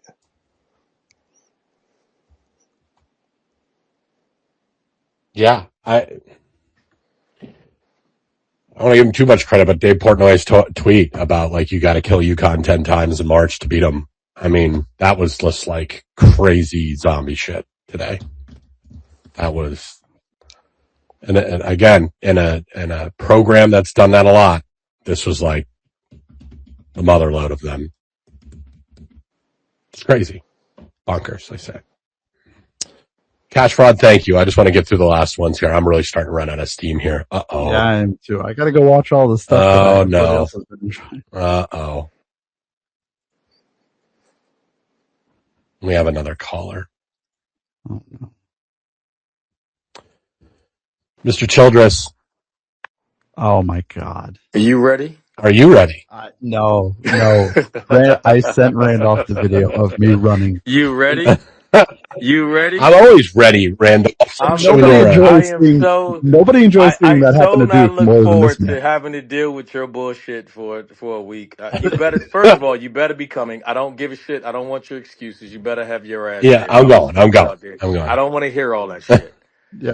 Congrats to the whole field of 68 on meeting my daughter. So, hey, it's wild, man. It's your moment, man. It's your moment. I mean, what a win! You're gonna get it. You're gonna get us 3 times in 4 years. Aren't you the luckiest guy on planet Earth? I'm fucking miserable. I don't know what's worse, having to deal with you and fucking Rob for days. Like I don't look. This is probably the first Final Four Rob's years worse. I haven't looked. Rob's worse. First of all, let's. I don't know. That's an opinion. It depends. Depends on what you ask. You're heartbroken for Duke tonight. I know you just. Yeah. You know I'm losing sleep, right? Yeah, I'm having nightmares. Like, yeah, I'm worried about Duke. Great game though, man. It's like, seriously, I think no one else. I hope I'm a history wise, I really would quietly I would cheer for UConn to win it. I don't think they will, but I'm cheering for them because I'm a big fan of history. 3 and 4 years with in today's culture would be, I think, as good of an accomplishment as probably the sport has seen in quite some time. I think the game has grown so much in 5 years or in this NIL era, and if they were to do it, like, it would be pretty fucking special. But man, it's what a fucking game, dude. Like, seriously, it was a really fun fucking game to see. What do you say? I was just disappointed I got to freaking deal with you guys coming up. You better be ready. I'm always ready. I don't know. I'm in good shape for the shape that I'm in. I am a shape, and I will be there with my drinking shoes on. Hey, I'll say this to you, Reed, and I ain't gonna get into it as deep as you guys with UConn. His performance tonight has to rank among the best ever. It may not be in a championship game, but if he was so fucking good. He was so good. Like, seriously, he was really, really, really special to watch today. I don't know him. I don't know him at all, and I know his journey. But man, that kid was. He was unbelievable. His performance ranks up there. And again, there's so many moments of people, like, obviously, in UConn, Kimba's probably ranked 1. I don't think anybody argues that, but they may not win it. But if he doesn't perform the way he performed today, you're getting your ass blown. I mean, you're getting blown out of the gym. This shit's over at halftime.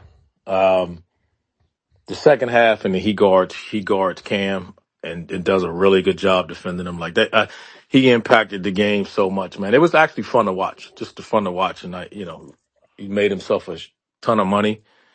But man, what a performance for that kid. He did a hell of a job. We'll see. They're the smallest team left. Mm-hmm. I think my honest opinion is whoever wins the other side, I think wins it. But I'm cheering for Hurley.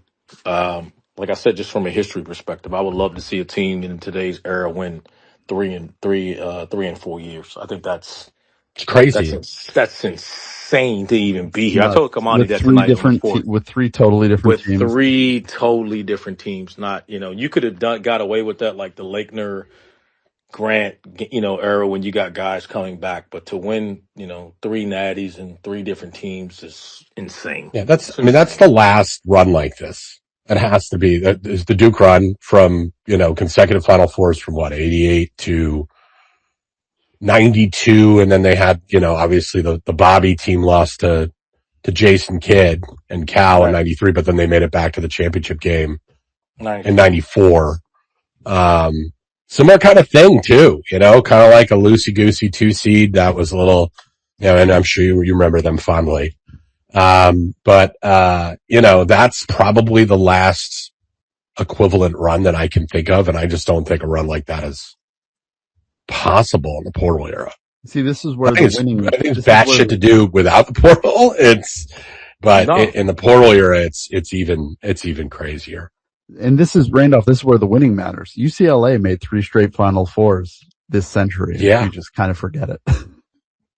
Yeah. No, winning does matter. I think that's the one thing people get confused. That's why I said the same thing. Like, I'm cheering for them to win it, because if they don't win it, historically, it doesn't matter.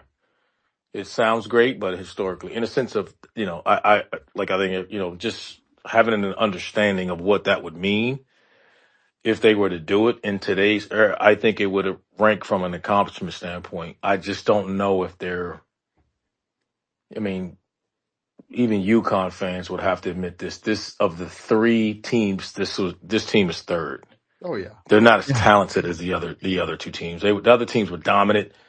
This just isn't even from an NBA talent perspective. But if you can get Reed to play like he played today, like he was the best player on the floor, and I don't think anybody says they saw that, they're fucking lying.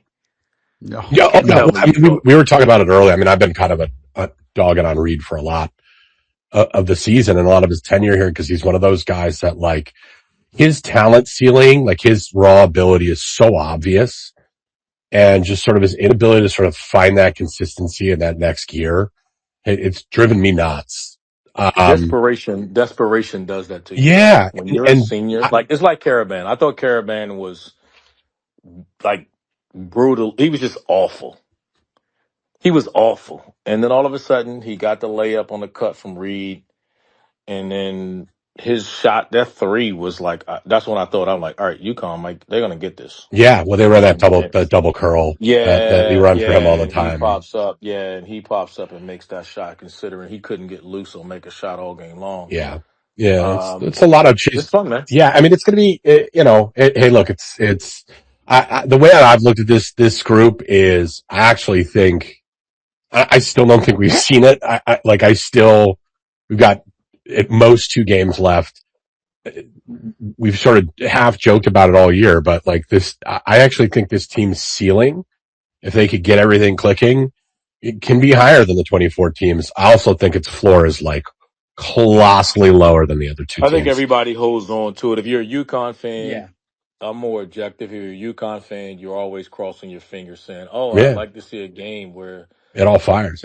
Silas is playing well, and Mullins is making shots, and Caravan's making shots, and I'd like to have a hairline and a lot of hair. Shit you just wish for. But no, but you just need 2 of the 3. I think Caravan's the key going forward. And he can't play the way he played in the first half if he can be consistent. If he can catch fire, I think the matchup for these big teams, he's a mismatch if he can make shots. Yeah. It's like tonight, and that's the problem with facing anyone from the other side. Even this game, I think he won't have as much issues from this side because Illinois doesn't post their guys. I honestly think they probably should be favored to beat Illinois. It wouldn't surprise me at all. Yeah, Nerds got us, Ken Palm's got us as 4-point dogs, which is probably about right, because Illinois is, I think, 4th on Ken Palm. And then, so I could see us analytically being dogs there, but I like that matchup. I'll be honest with you. I like that matchup better than like Duke or Michigan State for us, to be honest with you. And, if UCLA had been healthy, that matchup too. It's the Bear is going to be Monday night, and whether it's Arizona's just looked the part, really looked the part. What they did to Purdue in the second half. They're the best team. I think they're the best team in it. And then I think Michigan's right there. Yeah. I think whoever wins that game is the favorite. But man, what a run. I like it. But having said that, I said that to Rob earlier today. I actually am cheering and hoping UConn kind of does it. Like, I would love to see from a historic standpoint, what that would people would say about forget just the normal but just really take time to understand what in today's era, this game has grown in 5 years more than anybody has ever imagined and could possibly imagine. And for UConn, if they were able to get 3 and 4, man, Whew, Yeah, that would be. listen, I hope we have this problem, Randolph. Like, if they do it, Dan should just retire. Like, just on the Yeah, spot. yeah, yeah. Like, Isn't that, he can't top Yeah. this. He can't top this. He can't top this. But no, it's and the fun, man. Lakers will still call. So, It is fun. It's fun to hear, man. But listen, you guys, man, just keep doing what you're doing. I saw you when I got back to my room and still trying to decompress. And I'm not. man, you and me, you I and us got listen. both, I got man. no skin in the game, and my adrenaline is pumping like I got a freaking game. I know. I That can't. was Randolph, unbelievable, we've dude. spent 2.5 hours doing this, and none of us have I have no idea. I can't I don't process even. it. Nobody can understand what I'm sitting here, just like objective as ever. Like really doesn't care who wins any of those games, and I'm like, I don't understand what. I mean, I said this at dinner afterwards. I go, what ran through my mind was I understood it from a. I always think my experiences make me put myself in certain guys' positions. I always think of it from players. Like I understand like what Cariban and what Silas did, thinking like, man, I gotta fucking make plays. It's this is it. If I'm gonna lose, I'm gonna leave it on the floor. And they made plays.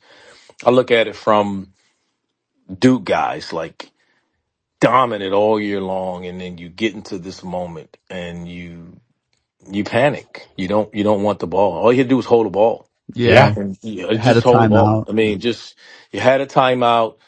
Um, I I know Shire. I think Shire's a really good coach, and I understood people are going to say, why didn't you put Foster in the game? Foster didn't play well.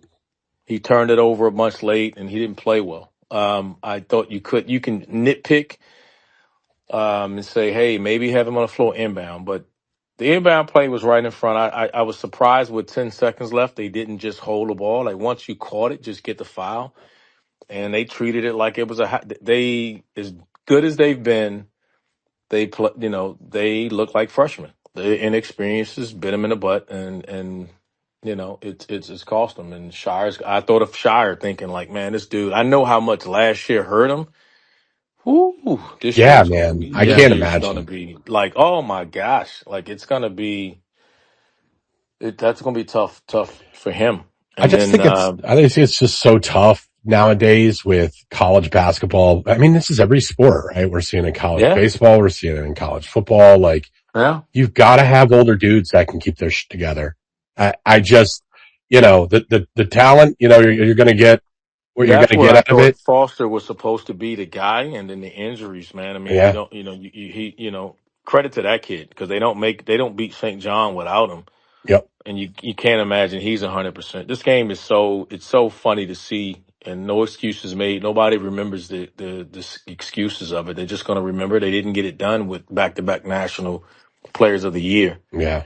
and it boils down to just getting the ball in bounds. Like think about that. They go from potential 2 national championships back to back. We could be sitting here going Duke is the back-to-back national championships after this year if they can just inbound the ball. Yeah. We've struggled with it all year. Like, I'll tell you, Dan is a mastermind of a coach, and our inbound shit is awful. Because you can't teach. No. The difference is because you can't. No matter how good of a coach you are, Yeah. you can't teach guys to want the ball. Yeah. You got to want the ball, and that's something you can't coach. So it's not an indictment on coaches. It's just players. Some guys want it, some guys don't, Yeah. and that's something you cannot teach. You can rip coaches and say guys choked and they don't want but you can't as a coach. It's simple. If you got a guy that wants the damn ball. You get it and you go to the line and you get fouled. Like we've seen guys do it all the time. Hold the ball and like foul me, I'm gonna go to the line. Yep. But wow. Yeah. So I if you had turned and just popped Rob right in the face, I think he would have understood it. By the way, at the end of all that. oh God, I don't look forward to dealing with his ass No. for the next couple of days. My gosh. But no, seriously, it's just historically it's gonna be fun. It's gonna be fun. It's gonna be special, pretty much Yeah. special place. And I knew the winner of this either way it'd have been great, but Illinois being close, near enough to Indy to be supportive and excited. Arizona's got to be geeked.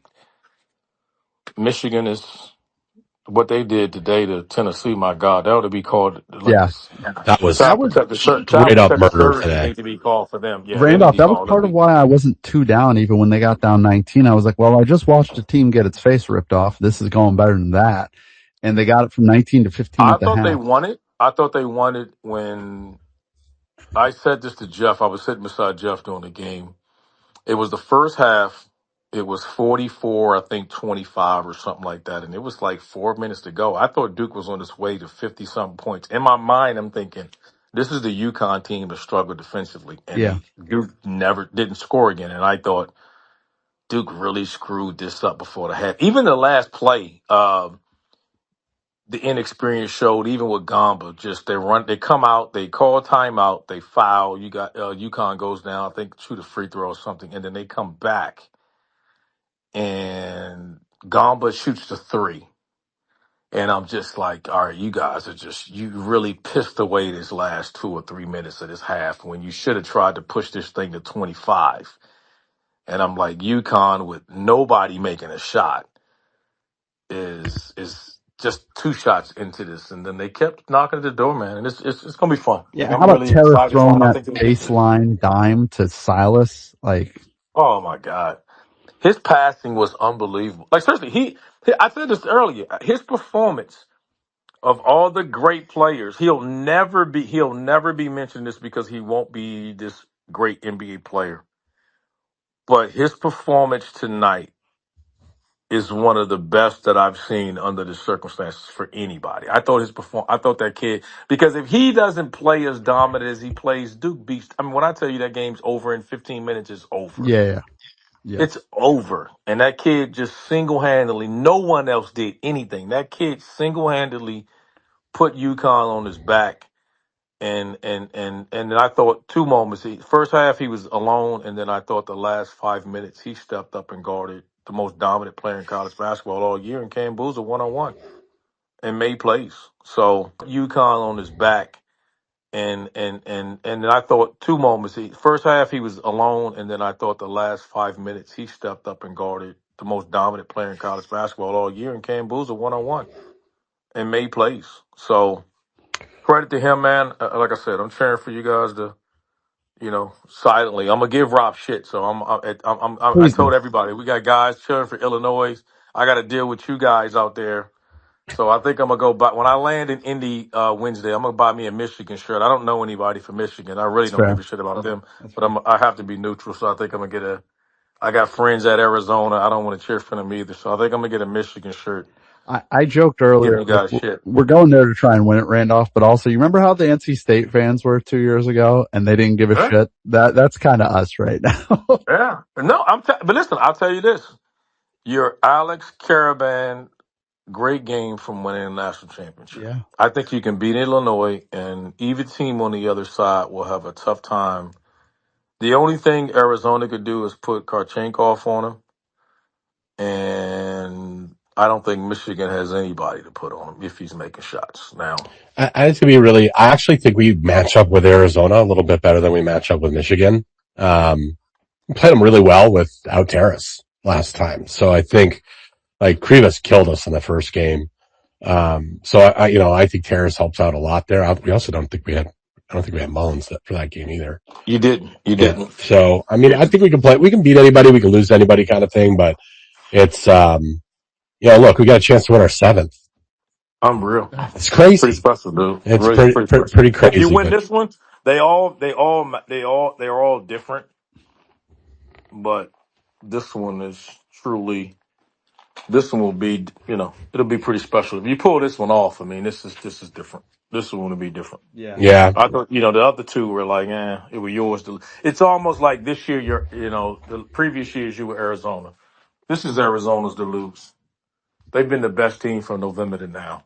It's theirs to lose. I don't, whether they win it or not, who knows? But this was theirs to lose. And this year, you're, like you said, you're house of money. Now, the biggest thing is that you're probably the best shooting team left in this tournament. Yeah. Potentially.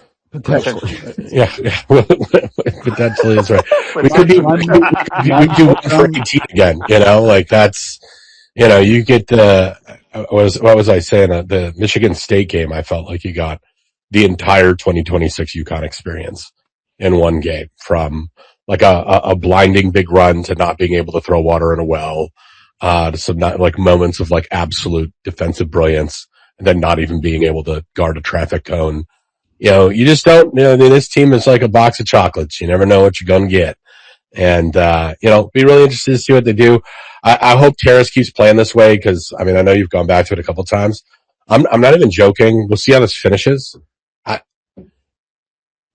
This is as dominant a run I've seen from an individual UConn player in the tournament ever. And that includes Kemba.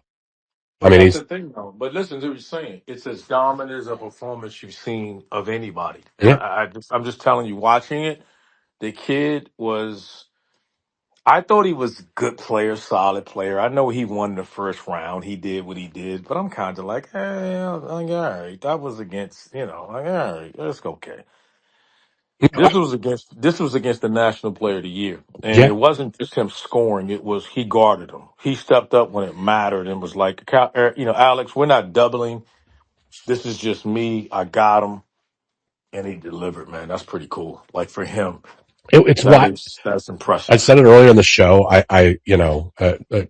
Terrace has always made me want to pull my hair out just because of his talent. I don't feel like he's ever really come close to fulfilling that talent. I used to make a comparison about him in earlier episodes where I was like, he's kind of like an empty carbs basketball player, where you look in the stat sheet and you're like, all the stats are there, but you watch the course of the game and like, it would come in like a big 6 to 8 minute burst or, whatever. And I have not seen a guy go from being like just a pretty good, very, very good college basketball player to like a juggernaut in the blink of an eye like this.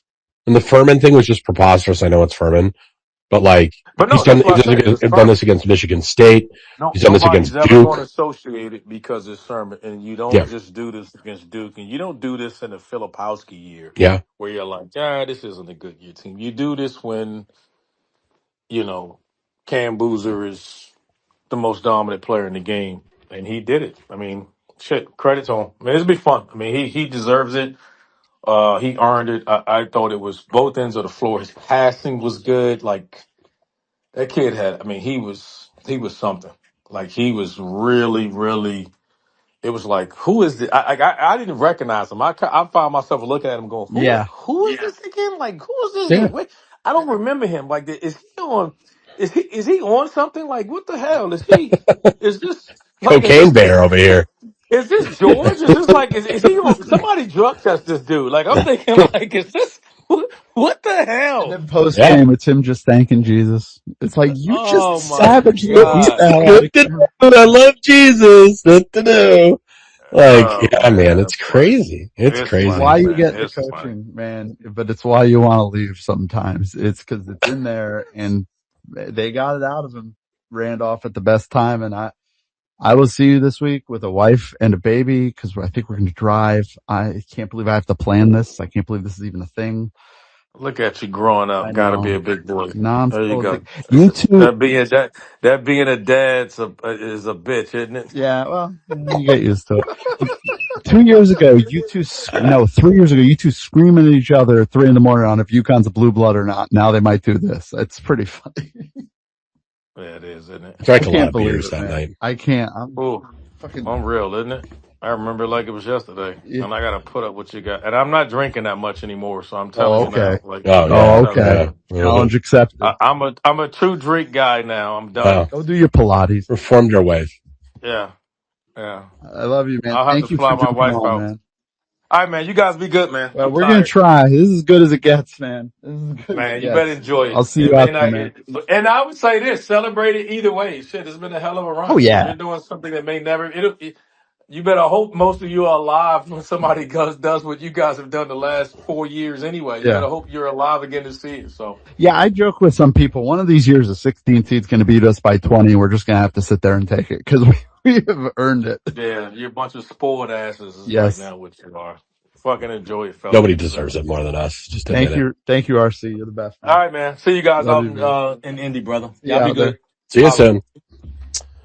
All right.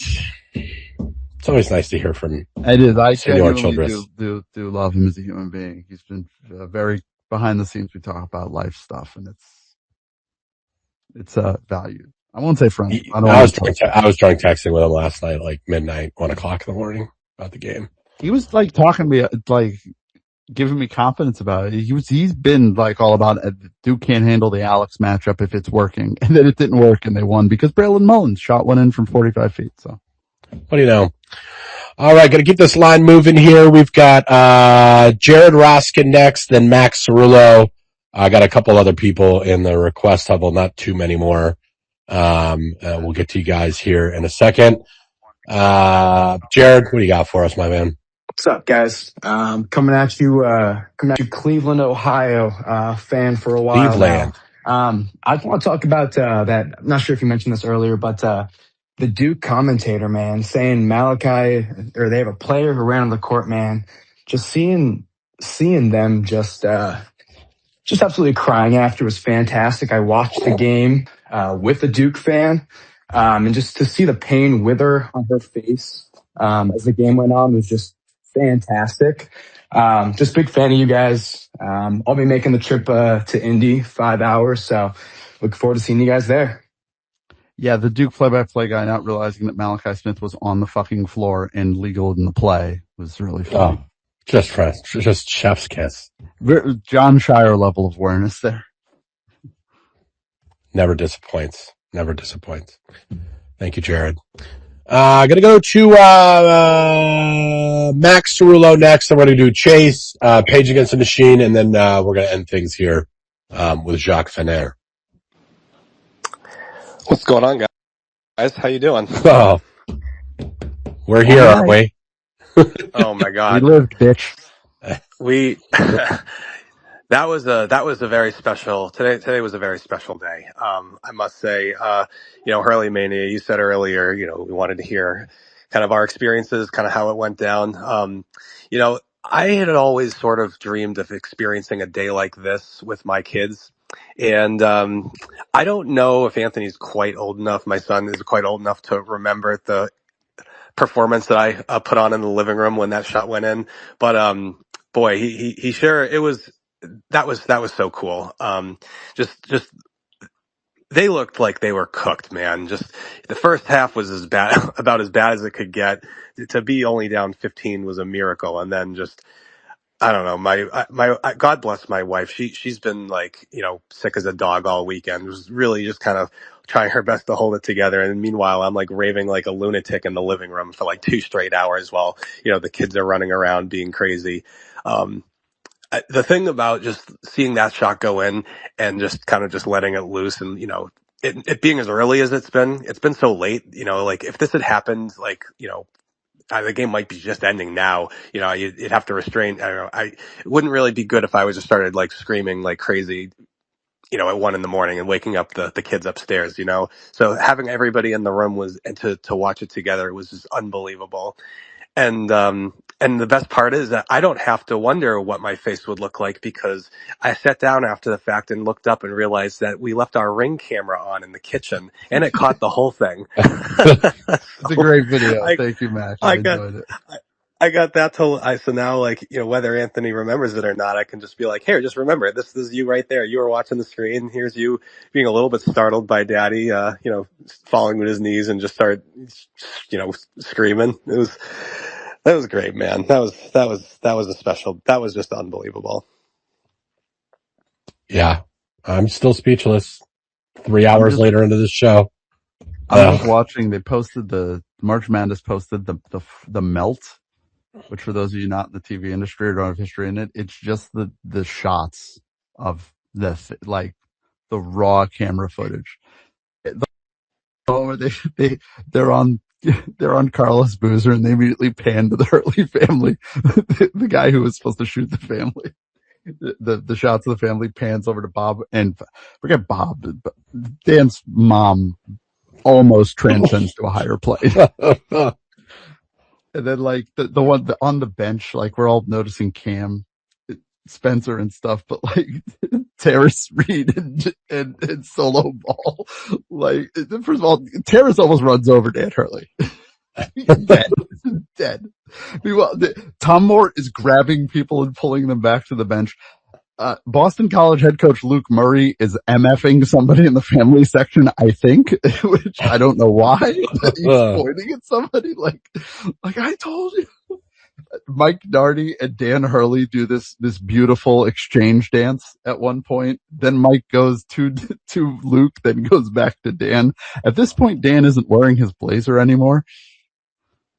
There's a guy who's got like a COVID mask on in the middle of all this. I'd love to know the deal there. I know. It's a whole cast of characters. Alec Millender is the captain of Hold Me Back, which is amazing. Alec Millender's holding everybody back. I just can't wait to just go back and look through all this myself because, like you guys said, it's been like 5 hours and I feel like I've barely scratched the surface. I was so annoyed. There's like really not much in the way of like post game like coverage. Like, you throw on ESPN, you're hoping to see some kind of post, Sports Center thing. Nothing.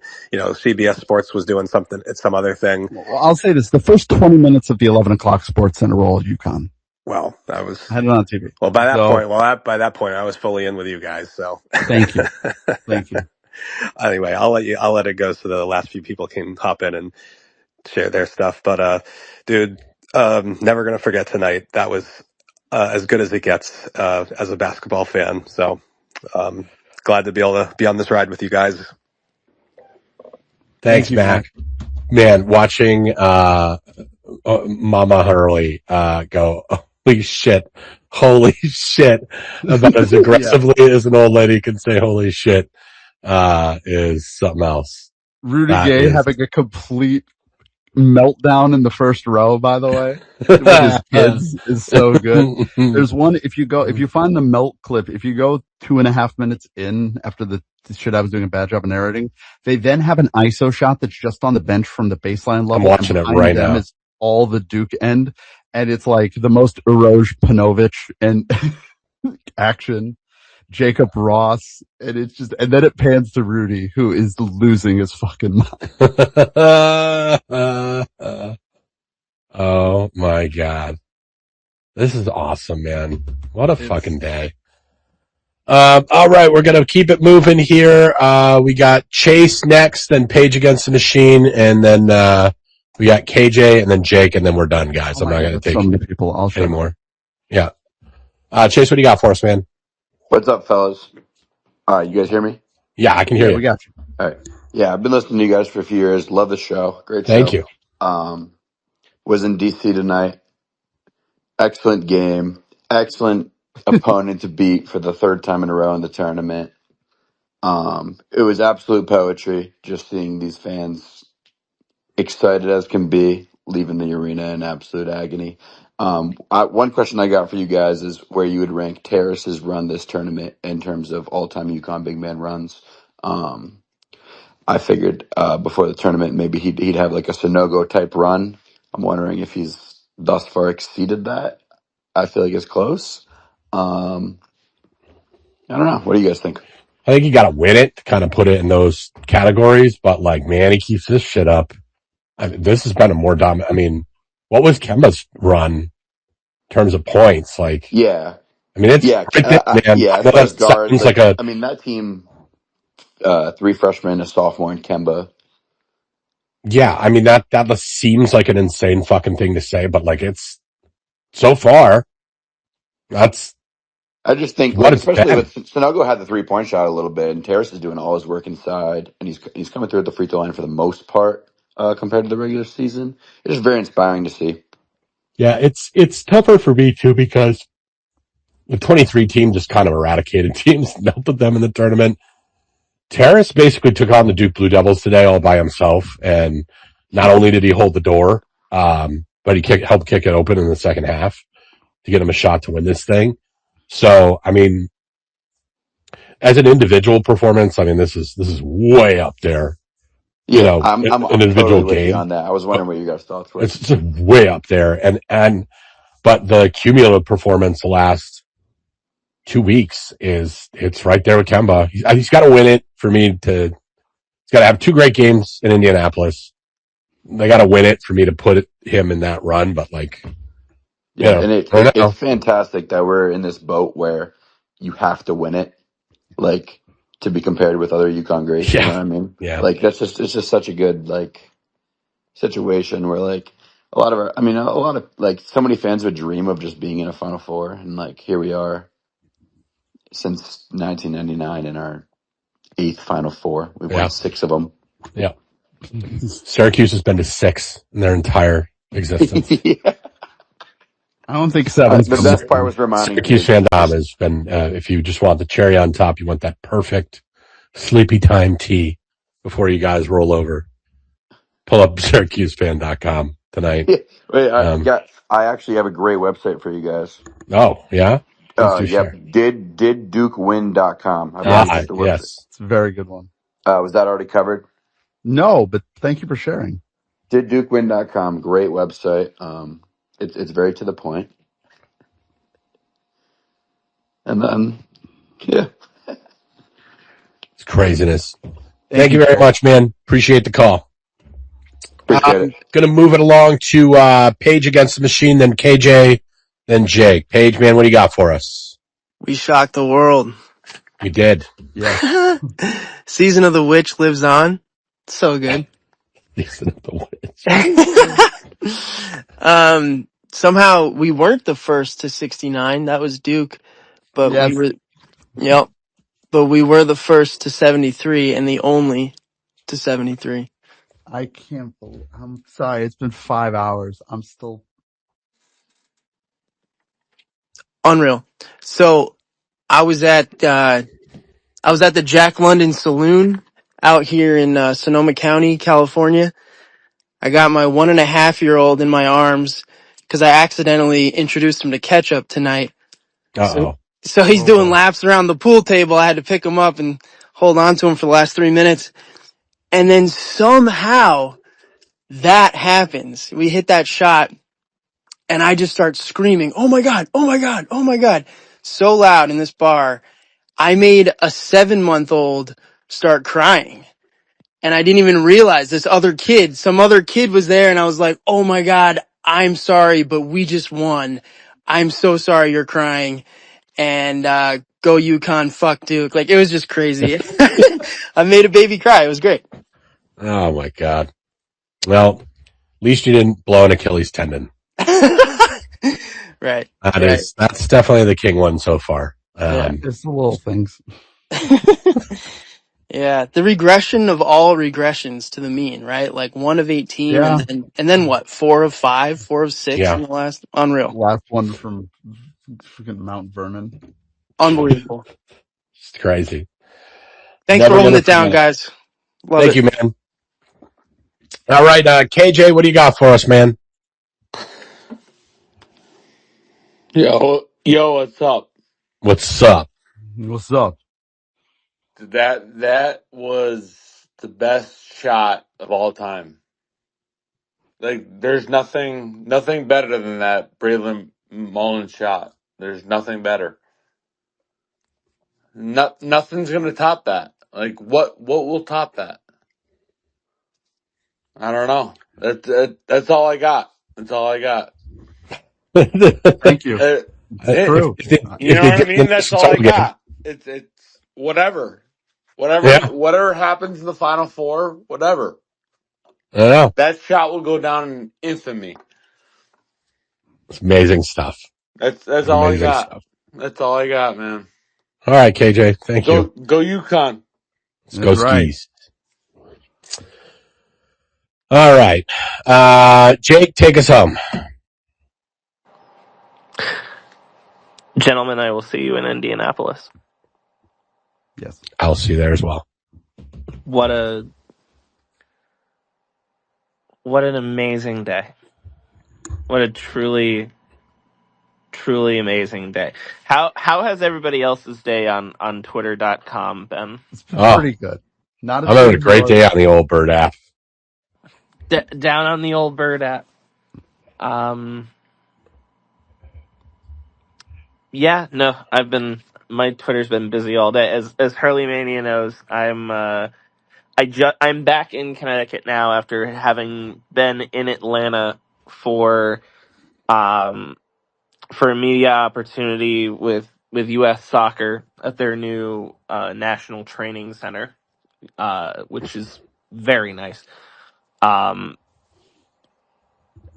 Ended up flying back tonight. My flight got canceled, but I was able to actually move it forward a couple of hours, which was great. Landed at LaGuardia and probably scared the shit out of a very confused Uber driver when I was sobbing my eyes out after that Braylon Mullins shot went in.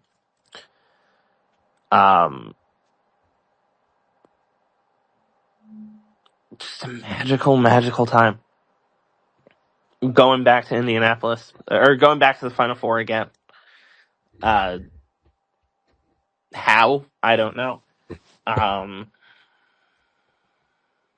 But it's going to be an amazing time. Terrace Reed will be involved in the Terrace, I would hope Terrace Reed would be involved. I remember at one point, late in the game, I was like, even if they don't come back and win this, because I'll throw my hands up. I wish I could be the kind of fan that's like, oh, I believe in the team the entire time. There was when they were down 19, I was way out. I was pretty low. Yeah, they're on 19 to the number 1 overall seed. I wasn't even low. I was just like, yep, well, we're 1 for $1 billion from 3. Terrace got some fouls. This is going to happen. This is what was going to happen if those two things happen. And of course they did. And then somehow beat the math of it in the second half. Slowly but surely, just skip it away. And then that shit happens. I thought they were going to do it as soon as Alex hit that 3. I was like, they're going to fucking pull this from a ring inside of their own butts that they didn't even know they had. They found a level of their own ass that I didn't know they had. They really reached in there. I was like, they're going to get these guys. And, yeah, man, I mean, it's, I'm just out of adjectives to describe it. We're never going to see anything like this again. This is one of the greatest days in the athletic department's history, because let's not forget what the ladies did today as well. But this just is a moment I can't even. Oh, it's a demarcation point in the history of the program. There's not a lot of those, even when you win this much, but it's a top 2 thing anyone brings up. Well, we'll see what if they win it next week. It definitely is.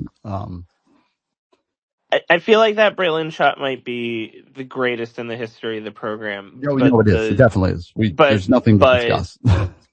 But the Kemba shot, I think, is probably more an iconic shot. If we're talking in terms of importance versus standing, in terms of Kemba's shot moment as a moment. I didn't think was more important, but what you're saying, symbolically, that is that's the thing that everybody thinks about during the 11 run, and particularly Kemba Walker's NCAA tournament run. I'll note that which was ironically the thing that he did not do in the tournament. I'll note this was against Pitt. That was against Pitt. This was against Duke in the Elite Eight. This is Leitner level shit. I'm not saying the Kemba shot is a better shot. I'm saying it is a more symbolic shot. Unless we don't know. Maybe this basically you were saying line of demarcation. This is kind of if you go on and you win this title, I think you start to have the conversation of we all say basketball capital of the world, right?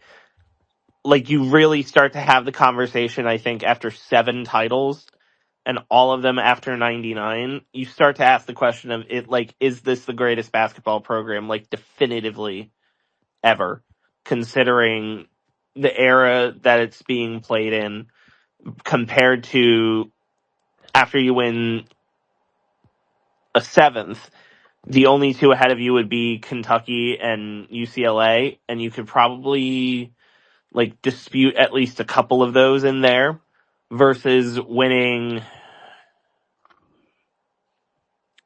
winning 7 national titles inside of a span of 30 years. Yeah, I mean, under 3 coaches. Yeah, I mean it's preposterous. I mean we've sort of quasi had this discussion in the past, right? Like I think it's ridiculous that you don't have UConn on the blue blood thing, and like I just it's been 30 fucking years of us being consistent second weekend team. We have 6 national titles.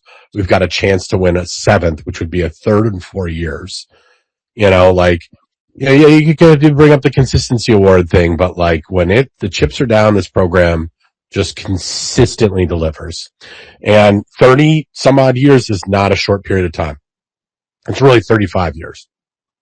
Duke got their first national title 8 years before us. That's it.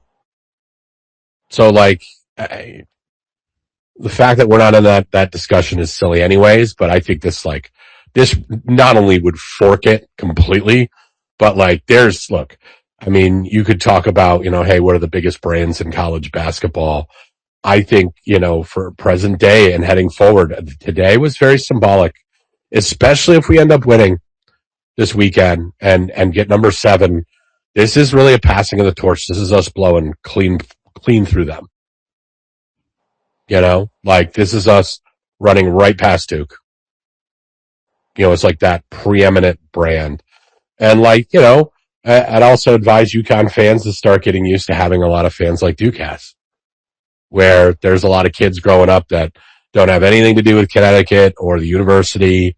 They're going to become fans of the program, and we're going to become, increasingly, going to have a much bigger national footprint in terms of the fan base. And I think this is one of those things that these are the kinds of moments that add up, How did Duke get there? Well, they had that insane run in the late 80s and early 90s, but, that's years and years and years of watching that later shot. And it's going to be years and years and years of them watching Braylon Mullins drill that 3. And so I think today it was a lot bigger win than I think people realize. There's not a lot of wins that you really have a conversation about that might be bigger than a national title, but if you're going to have one that would qualify, this is right up there. This is absolutely up there. I think we're a little closer like what Duke's 94 team was. This very similar team to us, sort of loosey-goosey. Sometimes they're, sometimes not. They're 2 seed that got to a national title game and lost a tight one to a phenomenal Arkansas team. We're closer to that, but like I just don't. We somehow get it done this weekend. I don't think we're going to see another run like this from anybody. I just think it's too tough to do in college basketball, unless like some crazy Saudi oil guy decides to saddle up at like Youngstown State or something and drop $50 million on a basketball roster every year. I just don't see organically how this is going to happen with anybody else. Yeah. Well, as Harley Mania could tell you, the Saudis dropping a bunch of money on a team hasn't always worked in the past. Newcastle's doing really well. It's always re-up season. It is. You think that it isn't, and then you look at the calendar, and suddenly it's Riyadh season because it is always Riyadh season.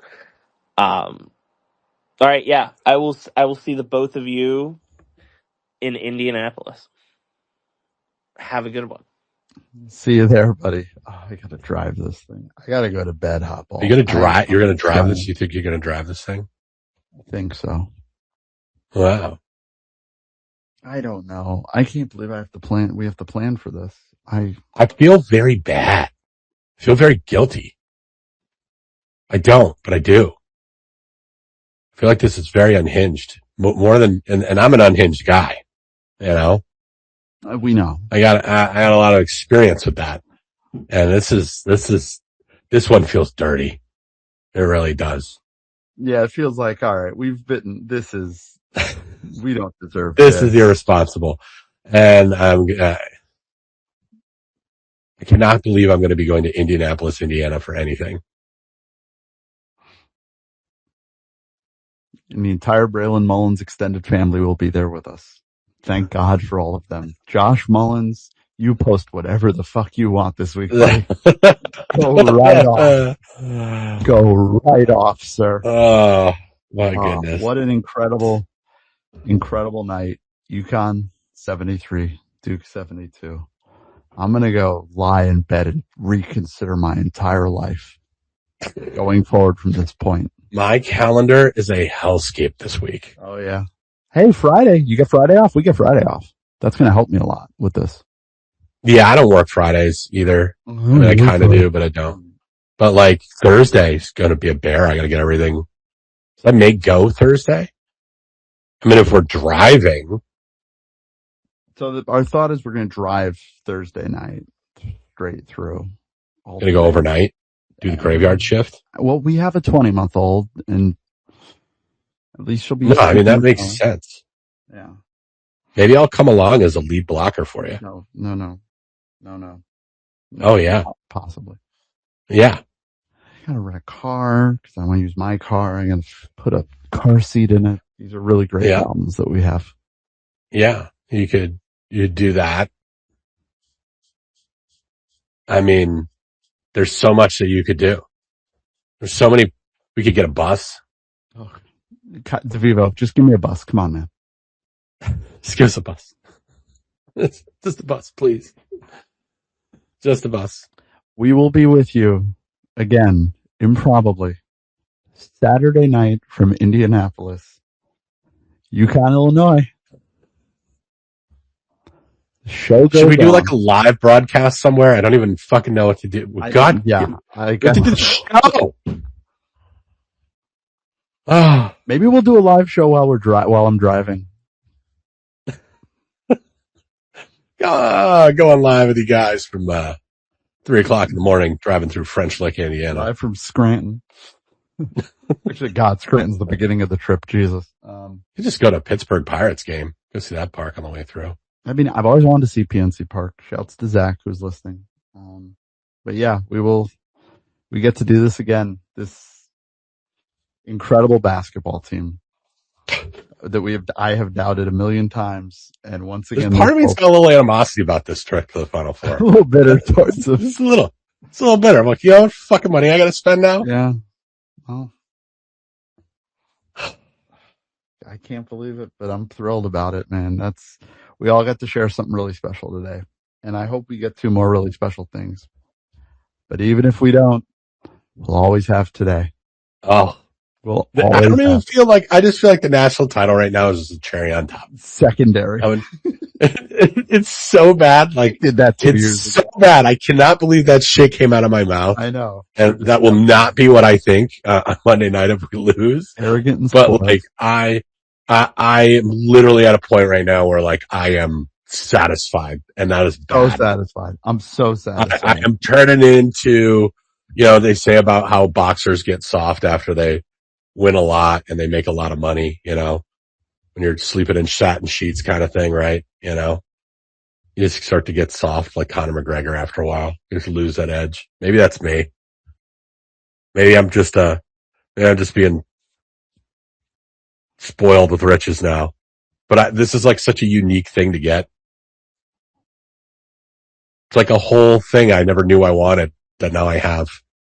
I don't know if I would trade it for all the other things that I have. This was never supposed to happen.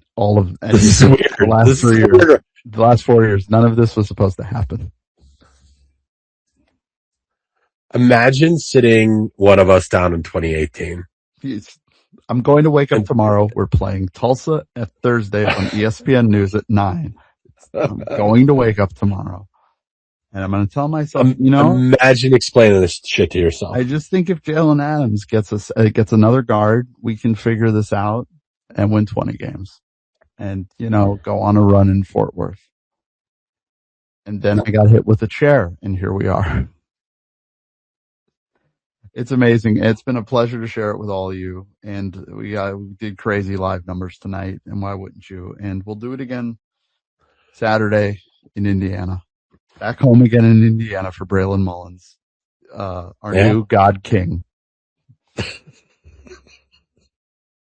has been the weirdest season. Of course, this would happen. Yeah. This is the weirdest UConn basketball season ever. This is weird. I'm going to see so much fucked up shit in Indianapolis. Can't wait. We'll see a lot of you out there too. Oh. We'll all go into bankruptcy together. It's beautiful. The gift they've given us. They really should give us complimentary season tickets. Or shoot us. Probably both. Too. Please. All right. I'm signing off. It's fucking 1:00 in the morning again. Well, thank you everybody for hanging out. This has been one of the best episodes we've ever had by far. What a day. What a night.